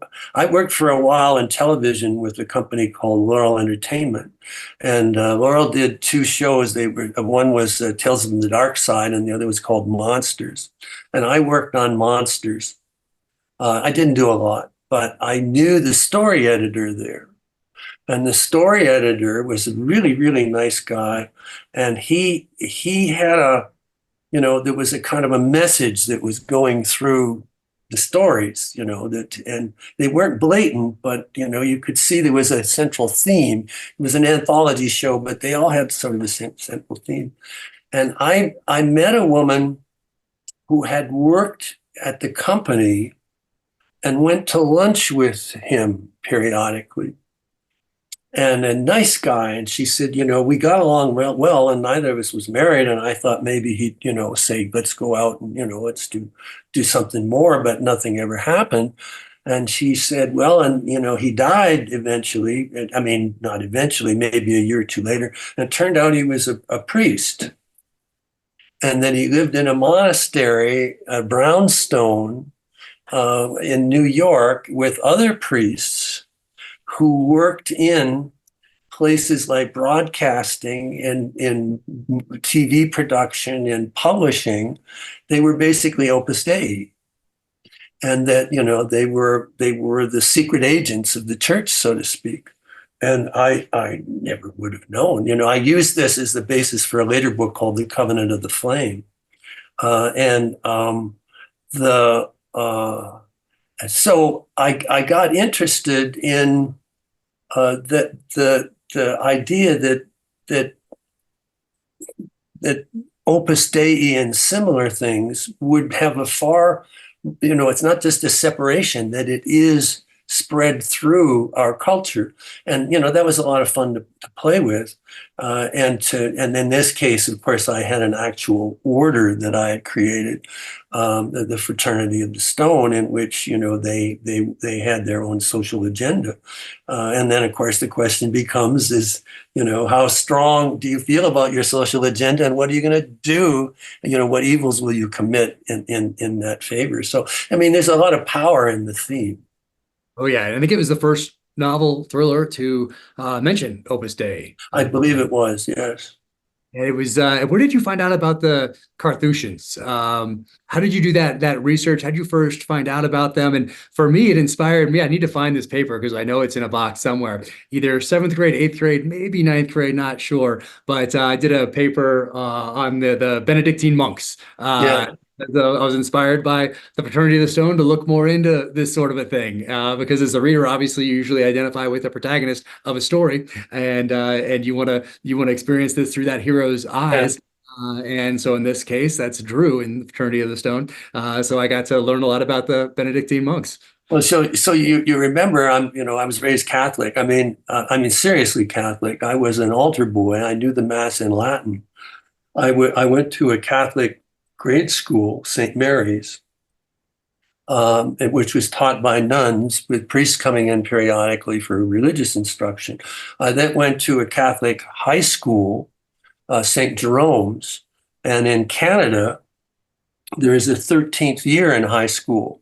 If you simply want a high school education and you intend to, go out in the world and do whatever, you go to grade 12 in the end. But if you intend to go to college, to university, you take the 13th year. I don't know if this is still the case. So I had 5 years of high school at St. Jerome's High School, again, taught by priests and monks and brothers, rather. And then I went to St. Jerome's College, which was again taught by a religious order, and there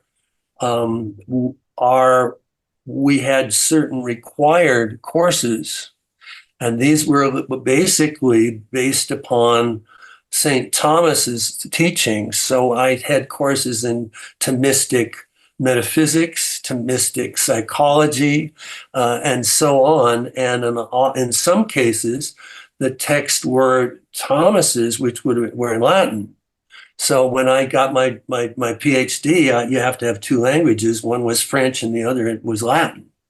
And so it's sort of baked into me. I'm not a practicing Catholic. I'm very disillusioned by the Catholic Church, and particularly its attitude toward child molesters. But the training is good, among other things, that you must earn salvation, not just beg for it. You must earn it. Goodwill, good deeds, as well as penance.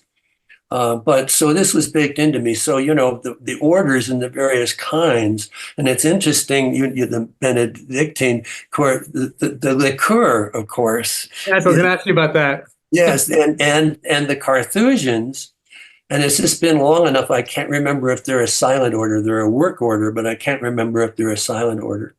But they invented the liqueur chartreuse, which comes in a yellow, an orange, and a green type.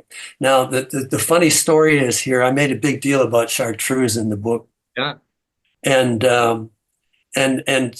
I got a letter, a box really, from a liquor distributor who'd somehow got my address from I don't know where. And in it was a bottle of green chartreuse. And he says, I can't resist sending you this free bottle of chartreuse. He says, because you really helped sales. Because it's such a fascinating story. People read Fraternity of the Stone, and they said, what is this chartreuse? So they went out and they were buying it. So unintended consequences. Oh yeah, when I revisited it, I wanted to go immediately to the French Alps, to the Grand. I've never seen it in a liquor store. Yeah. But maybe in Europe. And that's how the order stayed in business. How they were able to sustain themselves, because they were, it was a much in demand. I've never seen it. If I did see it, I'd buy a bottle. I've forgotten what it tastes like. Yeah. No, I'm gonna have to track one down. Yeah. For sure. And I feel like we've been neglecting the League of Night and Fog here. So these, obviously, I love these editions right here. Brotherhood of the Rose, Fraternity of the Stone. And then we get the League of Night and Fog. And when you started what was now known as the Brotherhood of the Rose series, I don't think you knew it was going to be a trilogy at the time, but at what point did you know that there would be a third book? And that it would in fact become a double sequel, and that it would be the conclusion of this trilogy. It's so fancy, Yeah. If you went into a publisher today and said, "I've got the final book in a trilogy, and it's a double sequel," they'd show you, into the hallway. But so the idea was, I had this thought, because I love the world. This is really an interesting world, and I thought, Chris is gone. Saul is off with Erica, and there's Drew with Arlene, with his female counterpart. And I thought, what if they met? What if those two pairs came together? And why would they do so? And it was along about that time I was thinking about what the Nazis did in the concentration camps. And I remember talking to Richard Merrick about this, and I said, I want to write a book in which the drama is that the children of the people who were taken to concentration camps and died have grown up, and they're going to do the same thing to the people who ran the concentration camps. Now, this is hardcore stuff. And at first, he was a little put off by that. Richard was Jewish, and I don't know how and we got to talking, and he said, you know, we have to be reminded. He said, this would be the first book in a very long time that addressed this theme of what happened in the camps. And as you know, even today, there are people who deny it happened. So he said, go for it and go big. So I began, there are a series of prologues, The Night of Broken Glass, The Night of the Long Knives, The Dark Night of the Soul, which basically uses night as a metaphor. It's like 2 pages, 2 pages, 2 pages, in which we see how Hitler and his like-minded people were able to control Germany in these dramatic steps. And then to move forward in the League of Night and Fog, the Nazis had a system of terror in which they would show, if there's somebody they didn't like, they'd show up at that person's house like at 3 a.m.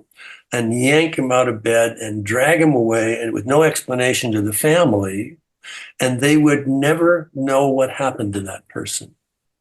That he would disappear, as they said, into the night and fog. And so that what if we did this to you, buddy? And how are your children going to feel? Of course, this is increasing. This is the cycle. This is what we're seeing in the Mideast, the cycle of revenge. You say, I got to defend myself, but in doing so, you create generational hatred, which then comes back this way. And I mean, I don't know what the answer is, but that was the theme. And then the idea was that we would have Saul in Israel, having something happen which draws him into his conspiracy he doesn't yet understand. And meanwhile, Drew, who has gone into exile in the Mideast as well, being drawn out, and it takes about 150 pages before they're brought together, before they meet each other, and they feel somehow in the magic that novels have, that they've known each other before, because Drew is basically a version of Chris. But the theme of the book about hatred and what it can do, and especially in relation to the camps and what have you, it's again very meaning. This is an example of how thrillers can have substantial basis without being preachy about it. The plot basically says it, and when it was all done, I did plan a 4th book with them together, and then my son died. And so that was the end. And the idea of sons and fathers, as we discussed, now it was fathers and sons. I did do much later a short story called The Abelard Sanction, which gave you an idea of, at the back of that, gave you an idea of what the 4th book would have been called, or what it would have been about. But, stuff, not everything happens. And at the time I read this, of course, I try to be a student. I've been a student my whole life, of everything that I've done, whether it's warfare or what I'm doing now. I try to approach everything as a student. But I remember distinctly that this is the first time that I heard about the Night of the Long Knives. Yeah. that I'd heard about the Night of Broken Glass. Now in my social channels today, I'll commemorate these different events, particularly the Night of Broken Glass, and talk about it with as many characters as I can put on Instagram, and just try to keep that history alive, because it was important for me when I read it in here. And today, the modern medium, a lot of it is on those social channels. So I try to commemorate these different events that were either important to history, to our history, the history of warfare, or something that was impactful to me personally. But I think that's where me weaving a lot of history into my novels comes from, is from these books. Right. Well, when I was, for some reason, I thought of starting Brotherhood of the Rose with the establishment of sanctuary, where if you, in the Middle Ages, because I knew I was going to use the Abelard sanction, that the safe house where anybody from any agency could seek shelter. And I thought, well, that's, in a way, this is like when in the Middle Ages, if you were fleeing, if there was a mob after you, or even, if the authorities or, for whatever, you could go to a church and receive asylum. And as long as you were in the church, they couldn't come at you. And I thought, this is an interesting kind of origin. So I wanted to, and it's generally felt that, Peter Abelard and Eloise, the whole story of Abelard and Eloise, that this is, sort of the start of that.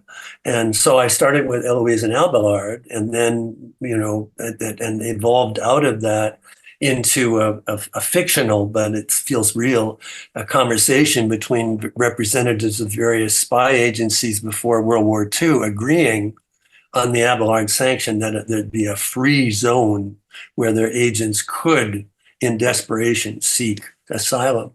And then we jumped to the present. So I started it that way, and it interested me enough that I thought this could be a template. So then I used the same thing in Fraternity, beginning in the Crusades, and then in League of Nine Fog, beginning with what the Nazis were doing in Germany, and then I used it in 2 or 3 other books. Fifth Profession is with the samurai and the Ronin in Japan, and Covenant of the Flame is with again with the Middle Ages and horrors that were committed that were then continued. So I did 5 of them that way, and then I read maybe a 6th, and then I read a review somewhere. I don't know if it was referring to me, but someone said almost every book these days has a darn historical prologue. They might have said it in a different way, and I thought, okay, I get it. I'm done. I won't do that again. Because it looks like I'm imitating myself, whereas I found it a very convenient format. And so, you find new ways to do things, but I really enjoyed it. And that then became a thing for me, and to put history into books, just as you do, because all we're doing is repeating ourselves. History is just going around and around with the same mistakes being made that people who claim that they are learning from history. But nonetheless, it is worthwhile for us in our culture to remember that things did happen back then that can be instructive to us. Sure, that's so important. The lessons of the past and applying them going forward as wisdom, something we're not very good at doing in this country, probably over throughout the world, not just in this country. But once again, in the League of Night and Fog, we have father and son theme, but this time the sons paying for their father's dark sins. Saul is back, and as you mentioned, that there was an intention to write a 4th novel, but that theme you'd been exploring, orphans searching for foster fathers, no longer spoke to you after Matthew.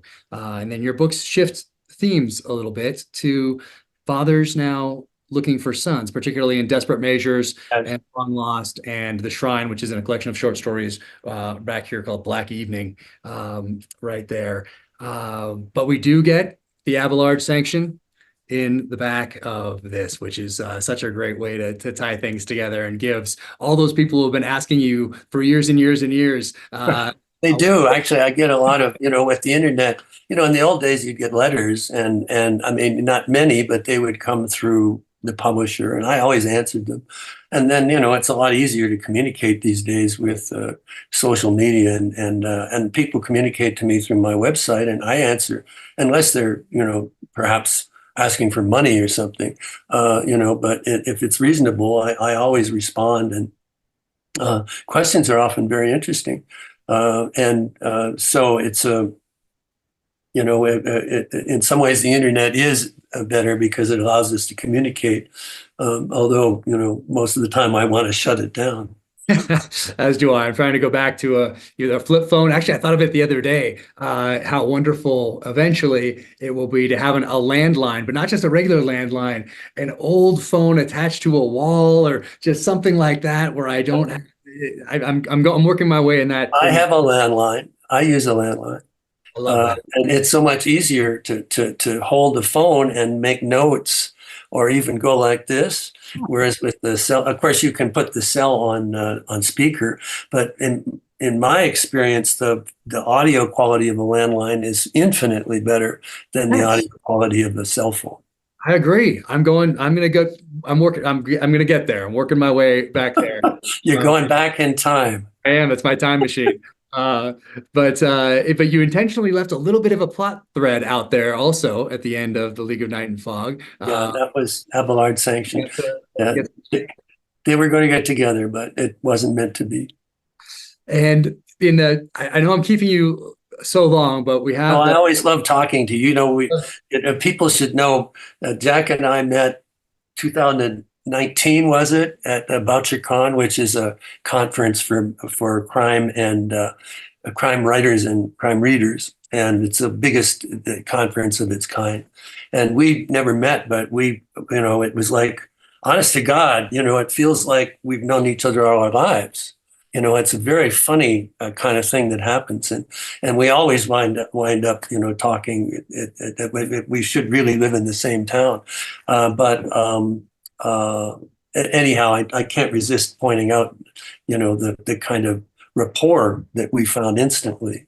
Yes, well, I've known you for a lot longer than you've known me. Through these novels and the example with the way that you've led your life and there's so much. I have so much respect, obviously, for you. And in that vein, I would be remiss for those listening if I didn't ask you some questions about advice and process. Sure. But also, I'm always shocked at how many authors don't pick their titles and then admit to not picking their titles. I've picked all of mine thus far. I think it's a very important part for me. It's very important. That title is so important. Did you, and I think you mentioned earlier that you picked all of these titles for Well, I didn't pick First Blood. First Blood was originally called The Guerrilla, as in guerrilla fighting, but clearly that's not, you can't use that as a title. That was Philip Klass's, my writing teacher's idea, and I liked it. And there were some various others, and we were down to the wire. And I had an editor at a company called M. Evans, which had done body language and open marriage and the new aerobics. They did mostly nonfiction, but they were getting into fiction. And finally, his name was Herb Katz, Katz, and he said, we have to go to the catalog. And he said, we've been thinking around, what do you think about First Blood? It's a dueling term, and when they were sword fighting, the person who drew first blood was the victor. And I thought, works for me. And, we were down to the wire. It's, one of those things where good things happen. And I think it's a lovely title. And it's stood, it still has a kind of force to it. Oh yeah, it's part of the lexicon now. Even people that don't or might not even be aware of the book or vaguely aware of a movie at one point know First Blood is a term. Yeah, exactly. What a great title. What a great title. But these in particular, Brotherhood of the Rose, Fraternity of the Stone, The League of Night and Fog, you picked all of these titles. Yes, those are and Fit Profession and Covenant of the Flame and Assumed Identity. From then on, the titles were mine. But the first 5, Blood Oath was mine. and I can't remember. It's so, it's a while now. But I seem to recall Herb Katz and I talking back and forth, and so it might have been a collaboration, whereas with these books, I just said, these are the titles. And basically they work, they say what they're meant to. Fantastic title. I love these titles are incredible, and I love picking the titles. It's such a personal experience, it feels like. And that's why when I hear another author say, even flippantly, that they don't pick their titles, that an editor, an assistant I've editor. never heard of this. I've never heard of it. It's I'm a little shocked, to tell you the truth. it stood out to me that I've heard it more than once, I guess I should say. Enough where it stood out to me as being odd. It's such a personal thing, I feel, to choose these titles. So with the benefit of hindsight on the professional side of things, when you look back from 1972 to today, is there anything that stands out as gosh, you know what I should have done? Or, man, I really, really wish I'd done that. No, I really haven't.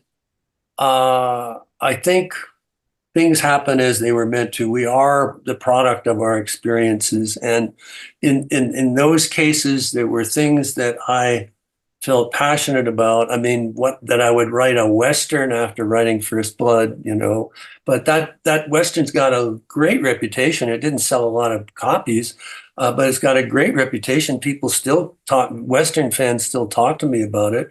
And it had a, important historical theme to it. So would I have done it? Probably. There are some things that didn't work out well, that maybe didn't, the book didn't turn out the way I wanted, or that maybe people didn't take to it. I would say, yeah, as we talk about this, I had for Covenant of the Flame, I had an editor who said that they wanted me to emphasize a female element more than I had been, and that I should have a female main character. And that was fine with me, and I think the book worked out fine. But and when I made the same choice, yes, but that was career-wise a bad thing. I had all kinds of people who wrote to me and said, "Oh, what'd you go and put a woman on the cover of the book for?" I mean, kind of shocking. And the Covenant of the Flame was also, this is going to perhaps upset some people, an environmental novel that, yes, there is pollution. Yes, bad things are happening to our environment. I don't get it when people deny that this is the case. When I was a kid, I could swim in rivers. You'd be crazy to swim in a river now. You'd get dengue fever or whatever. And I got the most hate mail I got was for Covenant of the Flame. You wouldn't believe the stuff that I was called because I suggested that maybe the environment was in trouble.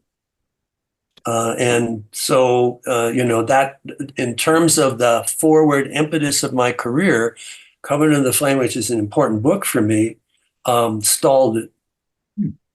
It was, all the decisions were made with the best of intentions. But looking at the culture was simply not ready for that book. But I wouldn't do it differently. It's just that as you look at things, everybody has, well, I don't know if everybody, some people are blessed, but actors sometimes talk about that movie that they thought was going to be great, and oh boy, it did them harm. I'm sure that there's a lot more about that people wouldn't want to talk about. But yeah, so looking back, that was a big deal. That was a moment. Interesting. And so I heard some actors say that there are ones that they thought were kind of, this isn't going to be very good, that end up being amazing and changing the whole trajectory of their career. Nobody thought Casablanca was going to be a good movie. Really? Interesting. They didn't know what they were doing. They new scenes were being written daily. They were reshooting. Nobody knew, and it was all made in the editing room. And when they saw what they had, they couldn't believe it. Wow. So you have to go on faith. Wow. And now being a part of this process, I see how important the edits are in that how movies Yes. are made in those editing rooms and how many choices are it's absolutely incredible taking all these pieces and then putting them together to make a film in that editing room. Well, I knew somebody who was going through he was an editor who was going through a bad time in his life, and he was editing a movie that was supposed to be lighthearted, but the director had given, different, let's try it this way and that way in a scene, and this guy was in a bit of depression at the time, and he chose all the dismal interpretations and turned what should have been a lighthearted movie into something that depressed you and had no life to it. It was all done, all in the editing.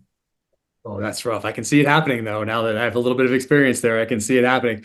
And interesting that you mentioned the coming of the flame, because you stayed true to this advice. And I'm not sure where along the line you came up with these, or you'd been doing them and then kind of gave them phrases and sentences to help others along, which you've done throughout your time as an author. But they're very important. And I think I'm not sure which ones I got from you, which ones I was doing that now I attribute, or that's because they're all true. That's why they are. And you say, don't chase the market.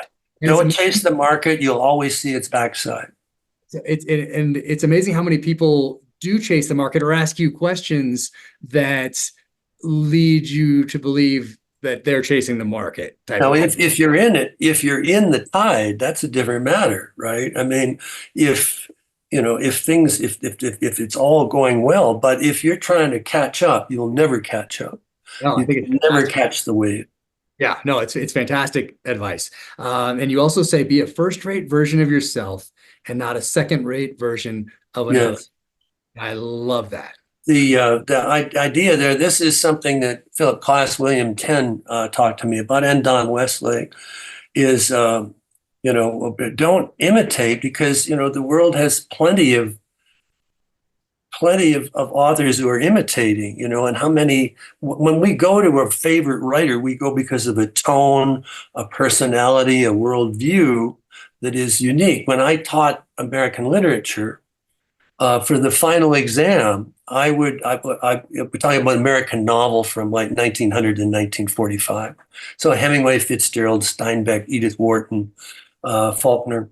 And so I would take a typical passage from their work, but from a novel that we didn't look at. And it would be their style, and it would probably be where they were talking about the sorts of, the passage would be about topics that were typical of that author. And I would give them out of order, I'd say, all right, here are 10 examples by authors that we read, but that you were not in the course, the books in the course. Tell me who wrote it and why you think so. And all of them would be, the only one with Hemingway and Steinbeck, sometimes you can see there's a little close there, but you can't confuse Faulkner and Steinbeck, or Faulkner and Wharton, or Fitzgerald, or anybody. And so, you could be wrong about the identification, but you could be right about why you think so. Because, as I said, Hemingway and Steinbeck, it's a little slippery there in terms of the style. And that was my favorite exam. And so, what we're talking about here is authors that are one of a kind. And you can't imitate them, although people try. I mean, there are people trying to imitate you, for example. But it never works. Because the unique set of circumstances that brought you into being and me into being can't be replicated. Now, that doesn't mean that you're going to be a successful novelist. It just means you'll be true to yourself, because a lot of it depends upon the market, depends on what's happening in our culture, the preferences of agents and what have you. But I know this, that if you're going to look like another author, the chances are you're not going to get any attention. And if you're going to be yourself, you may or may not, but at least you have a better chance, and you have a chance for a career rather than, doing runoffs from other people. Right. And I love that you did that exercise, that test with your students. I absolutely love that. I wish I'd been in those classes. And I can We do had it. a lot of fun. I can, if you take your name off a passage that you write, Mm-hmm. I can tell it was you that wrote it. There's few others I can do that with. Stephen Hunter, I can recognize him without his name on it. Absolutely unique. When I'm thinking about modern thriller authors, let's say from let's say 1980 onward or something. Yeah. And I can do it with Michael Connolly. I can do it with Daniel Silva. But those, I mean, there's a lot of others sound the same or would be difficult to Probably tell. Nelson DeMille too, No, because he had that tone, that smart ass tone. that's sarcasm. It's very unique. Yeah. And Hunter, of course, is the poet laureate of firearms. I mean, it really an amazing talent. Yep. But I love so I can do it. So I love that you did that with American literature. It was fun. Oh, I absolutely love that. And there was also another one, songwriter Mason Williams, and Yes. said he worked on his music for a long time, and his music got pretty good. But then he worked on himself, and the music got very good. Yes. Write books that make you fuller, a more significant person, so that even if that book is not published, you've written something that's truly important to you. This is the core. This is, I think, the ultimate message, and the corollary of this, that sometimes fiction teachers say, write what you know about.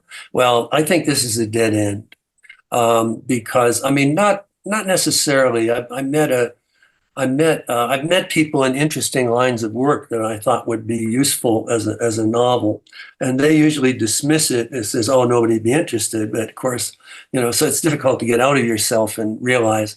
But my mantra always was, write what I want to know about. A few examples are when I did Testament. The main part of the plot is a man who was being hunted, who was forced to spend a winter in the Wyoming mountains. And I thought, well, I don't know anything about that, but I think I better learn.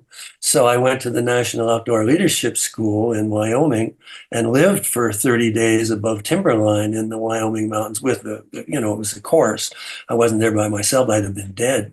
Or when I did The Shimmer, which is about these real life mysterious lights outside Marfa, Texas. They've been there for as long as people have been observing them. And a lot of aircraft would be in the story. And I said, well, I guess I better take flight training. So I became a private pilot. I have a license as a private pilot.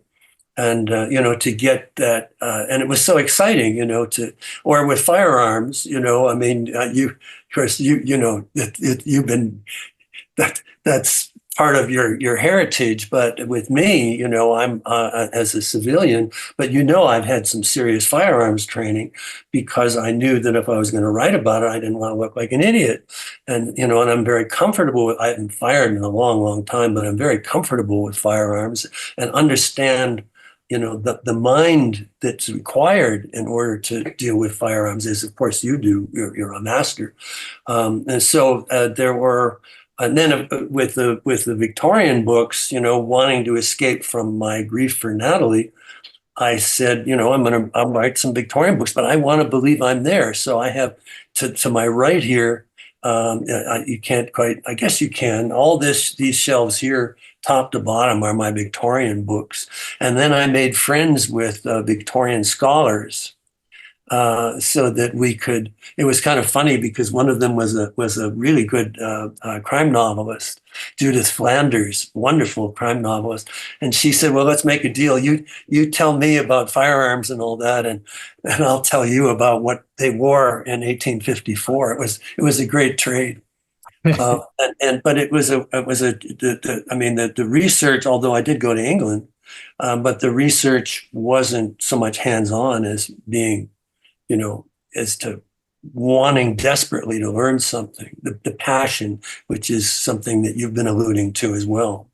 Yeah, that passion and the heart that comes from a good story. And something I was doing that then you put words to is that you would write a letter to yourself. Yes. Is this worth the next year and a half of my life? And I was doing something similar before I heard you articulate it like that, in that I was writing this one-page executive summary, maybe 2 paragraphs, 3 paragraphs, whatever it would be.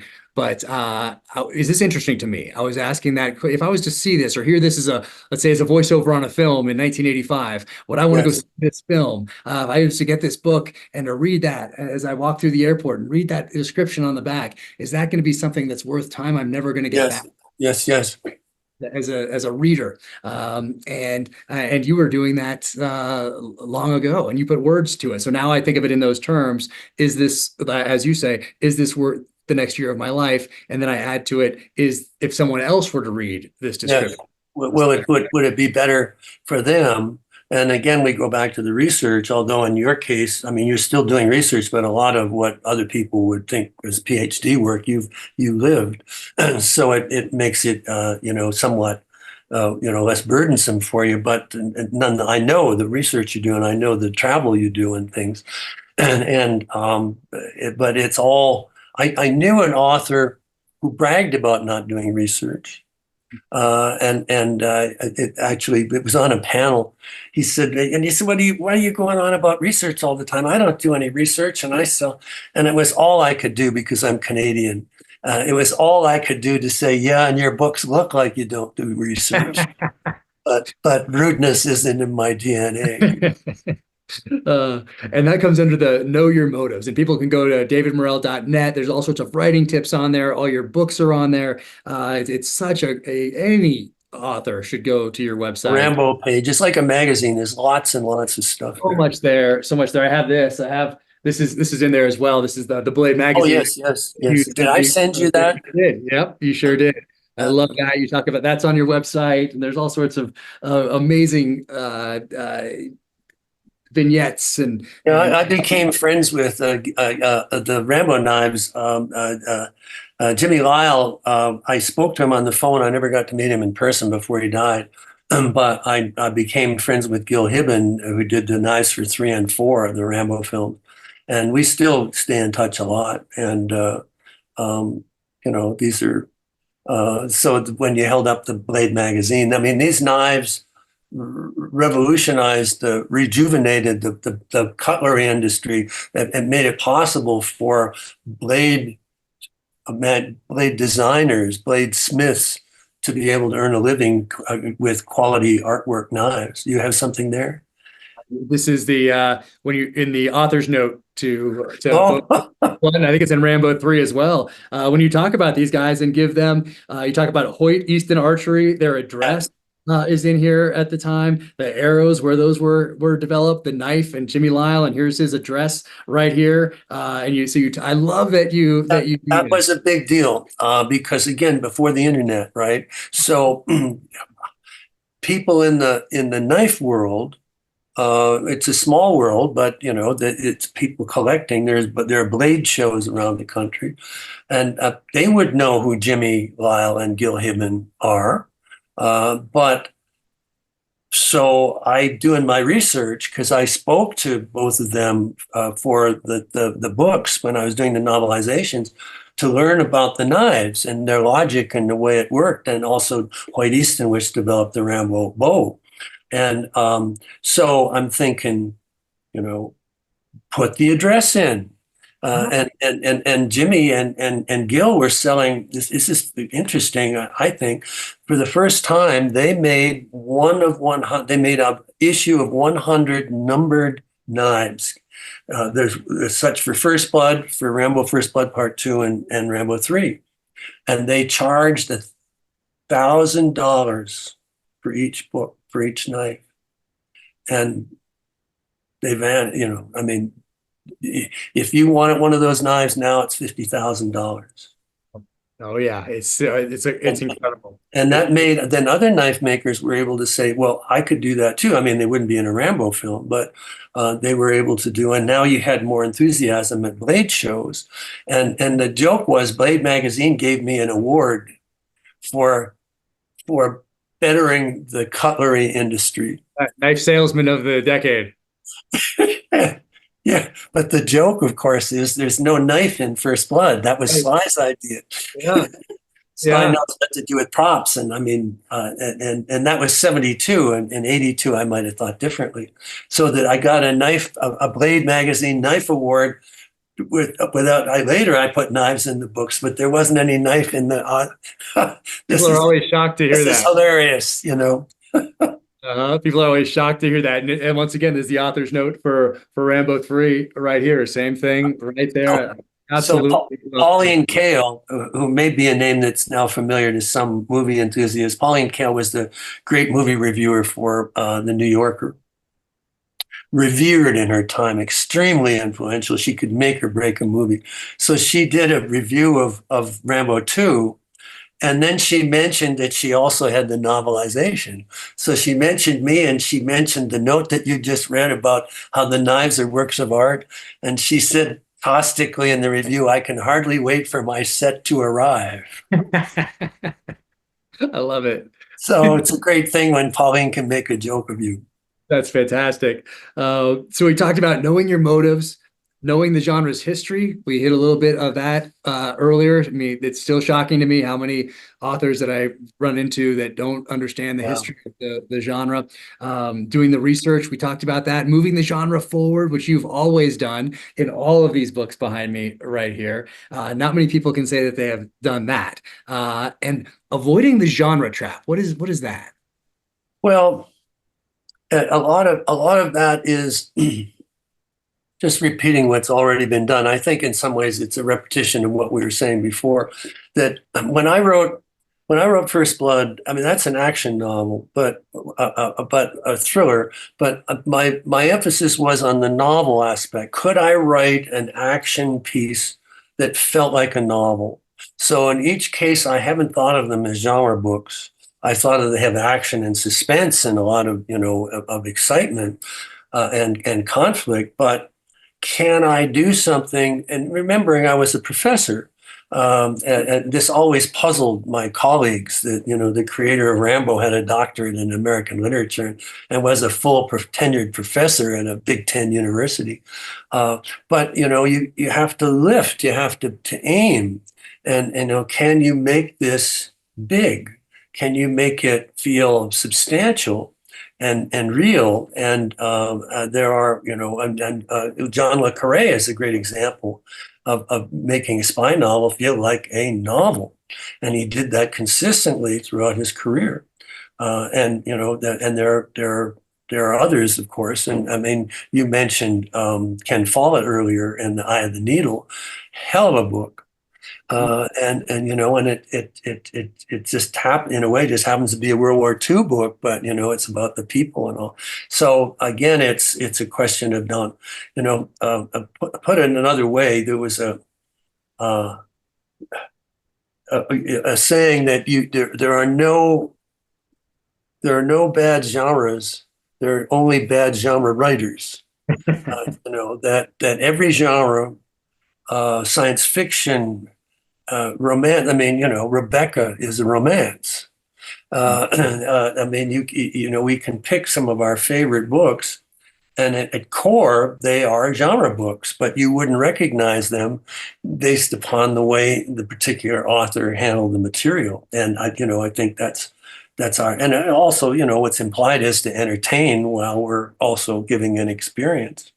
Yeah, well, when Sylvester Stallone talks about Rocky, he talks about it in terms of being a love story. Yeah, it is. It is. A boxing movie, not a sports film.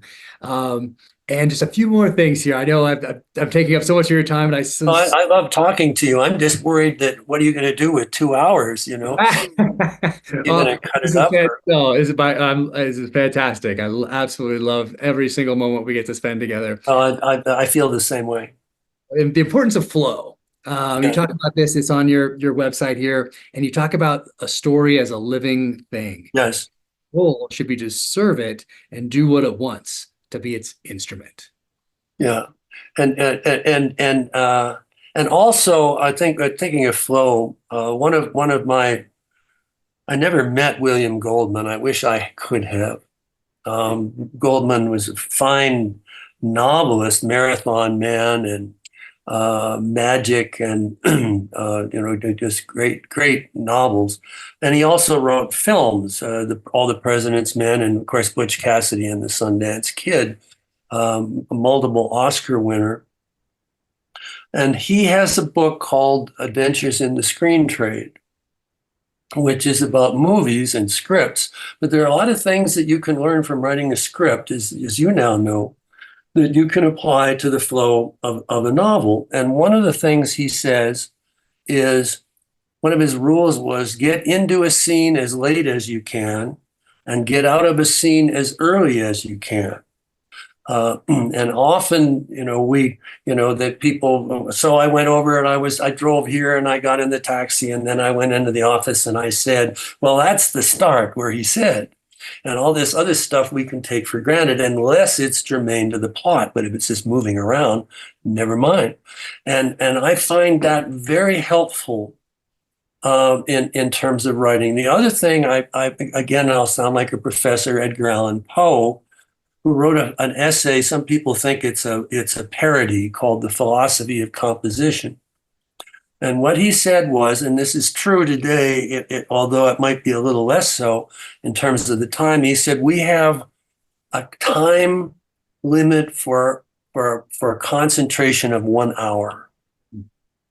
Now, these days it might be 3 minutes, who knows? But but he said so he argued that the short story in fiction was the better art form than the novel, because you could, in the space of an hour's reading, which is generally what a short story would take, you can control the reader's attention and the chance of being interrupted or the person getting tired or mind drifting. So he said the 1 hour is the goal. So then when he wrote novels, he divided them into 1 hour units. So when I write, I subdivide the books, and you do the same. And you see this, but I'm not sure everybody understands the theory that I propose, which is that each unit, let's say we got part 1, part 2, part 3, part 4. I did a book called Creepers. It's in 8 parts, 1 hour per. It's an 8-hour story. There are 8 parts, 8 hours. And each hour, each first section is meant to be read in an hour. In fact, the audiobook lasts 8 hours.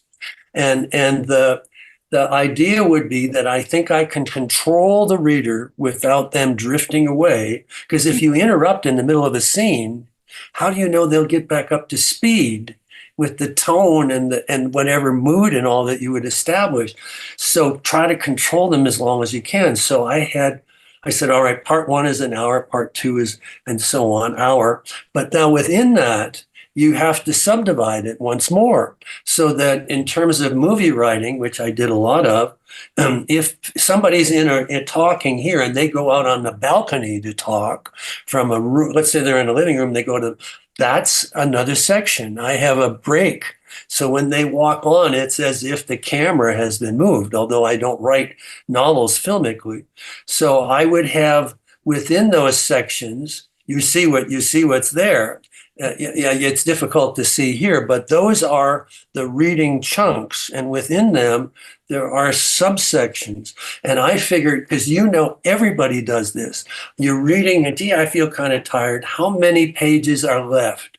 Oh, it's only 2 more pages until the break here. Oh, I can read 2 more pages. And then how many more pages? And I think I can get people to read for the hour. Interesting. And so that was, but I've told this to people. I've made no secret that it's a technique that I admire. I have not seen yet with one exception, the Thursday Murder Club. Now, I never told him this. This is something he's doing himself. A series that I greatly admire. The Thursday Murder, senior citizens who are detectives, but they're pretty violent deaths sometimes. That investigating murders, but his chapters are like that. If he has a section more than 5 pages, it's very unusual. But it all flows, and then they're in larger chunks yet, and it's all flowing, but it's not like that they're disconnected. It's just a way to encourage people to keep going, and that's been a big thing for me. Interesting. I mean, I've noticed it stood out to me when I read them the first time, and I went back and looked again. And right here, this is in the Fraternity of the Stone. Those are our units. Yeah, part 1, Atonement, House of the Dead, part 2, Pilgrimage, Strange New World. So you have them all broken up like that. I love that. And in here you call them parts, and I think in Brotherhood of the Rose you call them books, book 4. And then within those books there are different sections, and it can get a little complicated, but that's what that's about. And it's simply, it's not that they're chopped up. It's just that I took sections and I divided them into convenient breaks. So if somebody walks out of a building and gets in a car, that's a cut. Now we're in a new scene, even though it's continuous. And somehow the reader's mind, because of the 4-line break or a number, 2 or 3, somehow the reader feels refreshed. Interesting. Oh, wow. That's amazing. So we have flow, we have pace, the importance of daydreams and inspiration. I love that you talk about daydreams and how helpful that is for authors to do. And I think people today, I mean, it's tough when I think about the kids growing up today with that phone and having this constant distraction where they don't have something where they need to entertain themselves and just sit back and daydream and create themselves, because in creating, you're actually learning how to problem solve. And there's so many benefits to daydreams. Well, if you have a daydream, the question is, where does it come from? I mean, why is it occurring? Clearly, this is something from your subconscious that has bubbled up. And there's something in that daydream which is important to you that you don't know.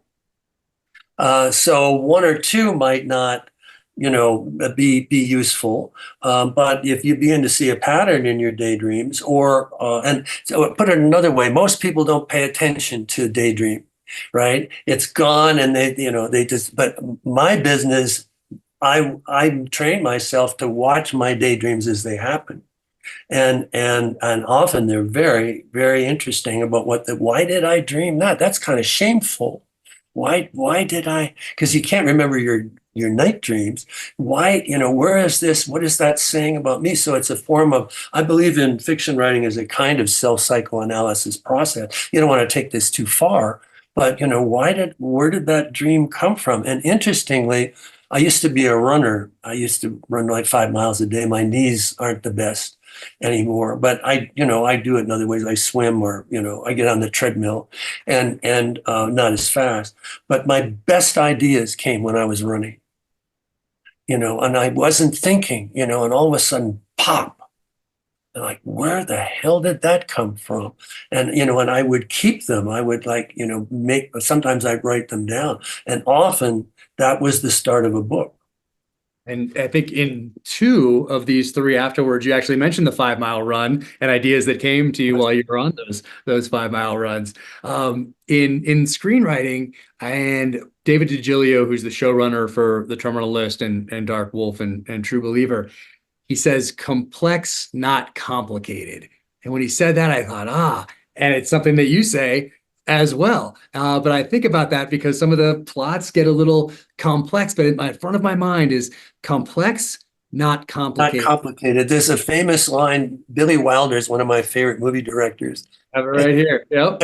You have it? I have it right here. The importance of clarity. And the great film director, Billy Wilder, once asked if he likes subtlety in a story. He answered, yes. Subtlety is good as long as it's obvious. I love it. It's fantastic. It's good as long as it's obvious. Well, my wife, who is my best reader, says, I say, how is this doing? I'm showing my stuff, and she says, well, it's a little unclear. So clarity is everything. If you can be complicated, but people have to understand the complication. That complication doesn't mean abstruse. It just means that we have many, many levels here, but we have to understand it. So clarity, I think, along with emotion, are absolute essential. And this is on your website too, for all authors out there to go and spend some time on that website, davidmorrell.net. And this under clarity as well. The same thing can be said about complexity and simplicity. Some stories are so complex that it's frustratingly impossible to understand them. But other stories, like Wuthering Heights or Bleak House, are complex in a way that we don't find difficult to understand and that we actually find enjoyable because of the complexity. Mm-hmm. Conversely, Hemingway's famous simple style is, in fact, very complex. Yes. What really matters is whether something is clear. Did I write that? You did. Damn, that's pretty good. Not bad. Isn't that funny? Over the years, you forget what you've written. I'm hanging on my wing, saying to myself, "Well, where am I going to go wrong?" There's a Neil Simon quote that I like to invoke too. Neil Simon, he might not have written the greatest plays in terms of The Death of a Salesman, but he was a fine playwright, and he tapped into our culture in a way that I don't think gives. That people give him enough credit, but he wrote 2 autobiographies, sequential ones, and in one of them he goes to a writers' conference. It's actually a workshop, and it's a playwrights workshop. The guy says, "So the student says I know I have a second act problem." He says, "But I think I hid it enough that nobody will notice." And Simon says, it's words to live by. He says, not notice, even when it's good, it isn't good. Yeah. It always can be better. So, the sort of thing we're talking about, you just keep trying, how can we do this so it's even better. Well, yeah, I love that. And even when it's good, it isn't good. I know. You can always writer's mantra. I mean, you can hold on to something forever. Make it better by unfortunately, yeah. And make it better by a degree. But eventually, it's got to see the light of day. Just like today, you can pretty much study how to do something until the end of time with the internet. Yeah. Eventually, you have to execute. Eventually, you have to actually do that thing that you're studying. Take that risk. And we did talk about emotion earlier, but in evoking emotion, and you write this as well on your website, Hemingway spoke about a story's sequence of motion. Yeah. Tell me a little bit more about that. Yeah, and this James M. Cain, author of a wonderful book called "The Postman Always Rings Twice," which has one of the great first sentences. "They threw me off the hay truck around noon." You've got to read the next sentence. Who was this guy? What was he on the hay truck? Why did they throw him off? Cain called that the algebra of storytelling. And what he's talking about is that in a plot, we have certain scenes that in a sequence will establish where we need to go in order for this character to feel something. It's a version of, I have a friend who talks about unpacking sentences that are too complicated. Well, often our plots are too turgid, they're too crammed. And often a scene that isn't working just needs to be unpacked. So we need to have this element explored in a scene, this element explored, so that when we get here, we know all that led up to here. So Cain talked about storytelling as A, B, C, D, E. One section. It's really pretty obvious when you explain it, but some authors overpack a scene when it can be. We need a little bit of that earlier, so we don't have to go through all this torture here for us to understand, and then it'll be obvious why this is happening. And so I remember I was showing some material that I'd written to somebody, and he knew the basic thing that I wanted to accomplish. He says, "Boy, you sure got a lot out of that. You got 30 pages out of it." And I said, "Yeah, because in order to get there, I had to do all this in order to make that happen without it all had to be essential. So basically, sequence of motion. In fact, if you put the sequence in a lot of ways, it's like a movie sequence. You put the sequence in the right order, and you're going to get the emotion you want. And you don't have to describe the emotion; the reader will feel it as it builds up. Well, we certainly talked a lot about a lot more things than the Brotherhood of the Rose, the Fraternity of the Stone, and the League of Night Fog. You're very kind. And everyone needs to add these books to their library. They're so influential on me, not just as an author, but in what I did previously in the SEAL teams, foundational to who I am as a person. I don't think I can overstate how much you've been an influence on me personally and professionally. And I want to go back to something you write here at the end of this edition of the Brotherhood of the Rose. And it takes us back to really where we started. And you write, when I was 17, I decided to become a writer because of Sterling Silliphant's amazing scripts for the classic 1960s TV series Route 66. And yes, that's not a typo. The title didn't have a capital letter. A mix of fiction and ideas. The series was about two young men who drive across the United States in search of America and themselves. I was so changed by the scripts that I sent a handwritten letter to Silliphant, explaining my determination to become what he was. He sent me a long typed single-spaced letter in return, advising me to write, and keep writing. Through letters, phone calls, and visits, we became friends. When The Brotherhood of the Rose was published in 1984, I gave him a signed copy that included a heartfelt note of appreciation. Silliphant took that novel to NBC, where an executive bought it as the basis for a miniseries. That miniseries premiered after the Super Bowl in 1989, and I felt a lifetime of emotion when I saw the words, executive producer, like Silliphant. Yeah. A novel that finally enabled me to put my youth behind me had given me the chance to work with the kind of father I wish I'd had. Sterling was quite a guy. He was to be in his presence was pretty special. He glowed, and boy, he wrote an enormous amount. At one time, he had the record at the Writers Guild of America for the most movies and teleplays that anybody had ever written. But he was very generous, and he was very kind to me. And he had lost his son as well. His son had been shot by a drug dealer, and the wrong place, wrong time kind of thing. And the last time I saw Sterling, we were having dinner together, and we were talking about our sons. And it's been some years since his son had died, but he was as he ate, his tears were falling into his food. He was and I'm blessed. I didn't think I had any photos, but a friend of mine was doing a book about Sterling and found some photos that his wife had taken. So I have two good photos of us together, which is that he's been dead a long time, 1996. But we our heritage, I think about Sterling every day because of what he made me want to do, and you're kind enough to say the same thing about me. Yeah, that when I read this the other day, that last paragraph here in this edition of Brotherhood of the Rose, I couldn't help but think of our relationship and how similar that is. And again, when Sterling and I met, it was like we'd known each other a long time. Same here. I mean, it's pretty eerie to tell you, how does this happen? Yeah, no, it's amazing.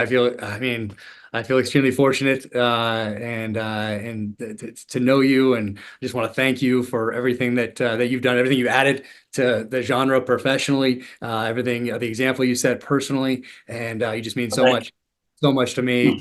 And I know tons of other people who don't know you personally. So thank you for being the example. You're very welcome. True master. And I'm thrilled for your success. Thank you. I appreciate that. And we covered a lot here. I have so many other things. I wanted to hold up these other books here. I love these ones that you sent me over the years. And then, of course, it's Christmas. This is going to come out after Christmas, but The Spy Who Came for Christmas, right there, Santa Fe. It actually inspired me to do something it's down the line. Well, you have a Christmas story, maybe? And then perhaps. Oh, wow. That's cool. I have something outlined. I outlined it about 2 years ago. It's for further down the line, though. And then 100-year Christmas and so all of these. And then I think now that it would be very difficult to collect all of the First Blood editions. It has not been out of print since 1972. I have many. I do not have all, but I'm in search of all. And I think I might expand my search now into international versions. Well, there are 30 translations, so and multiple editions in 30 trans. So it's amazing. I mean, who would have thought when my agent at the time, Henry Morrison, looked at it, he said, "This is a pretty strong action book." He said, "Maybe it's only a paperback, maybe a hardback people wouldn't." And in 6 weeks, he'd sold it as a hardback. So it's just amazing. I mean, I have shelves over here of 2 or 3 shelves of First Blood alone, and sometimes it's important that we never think we're important. Sometimes good things happen at the right time, at the right kind of book. You have to have the determination, of course. That's essential. But otherwise, I know many people who are very talented that never had the career. And I don't know how that happens, but we're fortunate, and I'm thankful every day. As am I. And thank you for your friendship, mentorship. Oh, yes. People should know we communicate a lot by email. This is, and occasionally we talk this way just ourselves, but so in a way it's like eavesdropping, because this is in fact the way we sort of talk. It is absolutely. And hopefully we can get together again soon in person. Yeah, absolutely. Even though this is coming out after the Christmas season, have a wonderful Christmas. Same to you. And I'm glad that will your family be again, everybody together? Yeah, everybody will be together, and I'll be writing. Might be a little bit. I know, because and the publishing industry being what they'll sadistically send you an assignment Christmas Eve day and say, "Can you have it done by?" I have my assignment right now. I just need to get it done. So that's it. That's where I'm going next, is back up to my office to continue writing. Good. All right. Well, thank you. Writing to you, and thank you for the chance to chat. Absolutely. You take care. Okay. Bye. Thank you for tuning in to the Jack Carr Book Club. Go to officialjackcarr.com to learn more, including where you can add these book club selections to your library for 15% off while supporting independent bookstores. Be sure to join me and fellow authors and readers at Jack Carr Book Club on Instagram. And if you enjoyed this conversation, be sure to like, subscribe, turn on notifications, and leave a 5-star rating and review wherever you get your podcasts. Until we turn the next page, stay sharp, stay true, and keep reading. Watch a Cry Havoc teaser here, or watch another episode of the podcast here.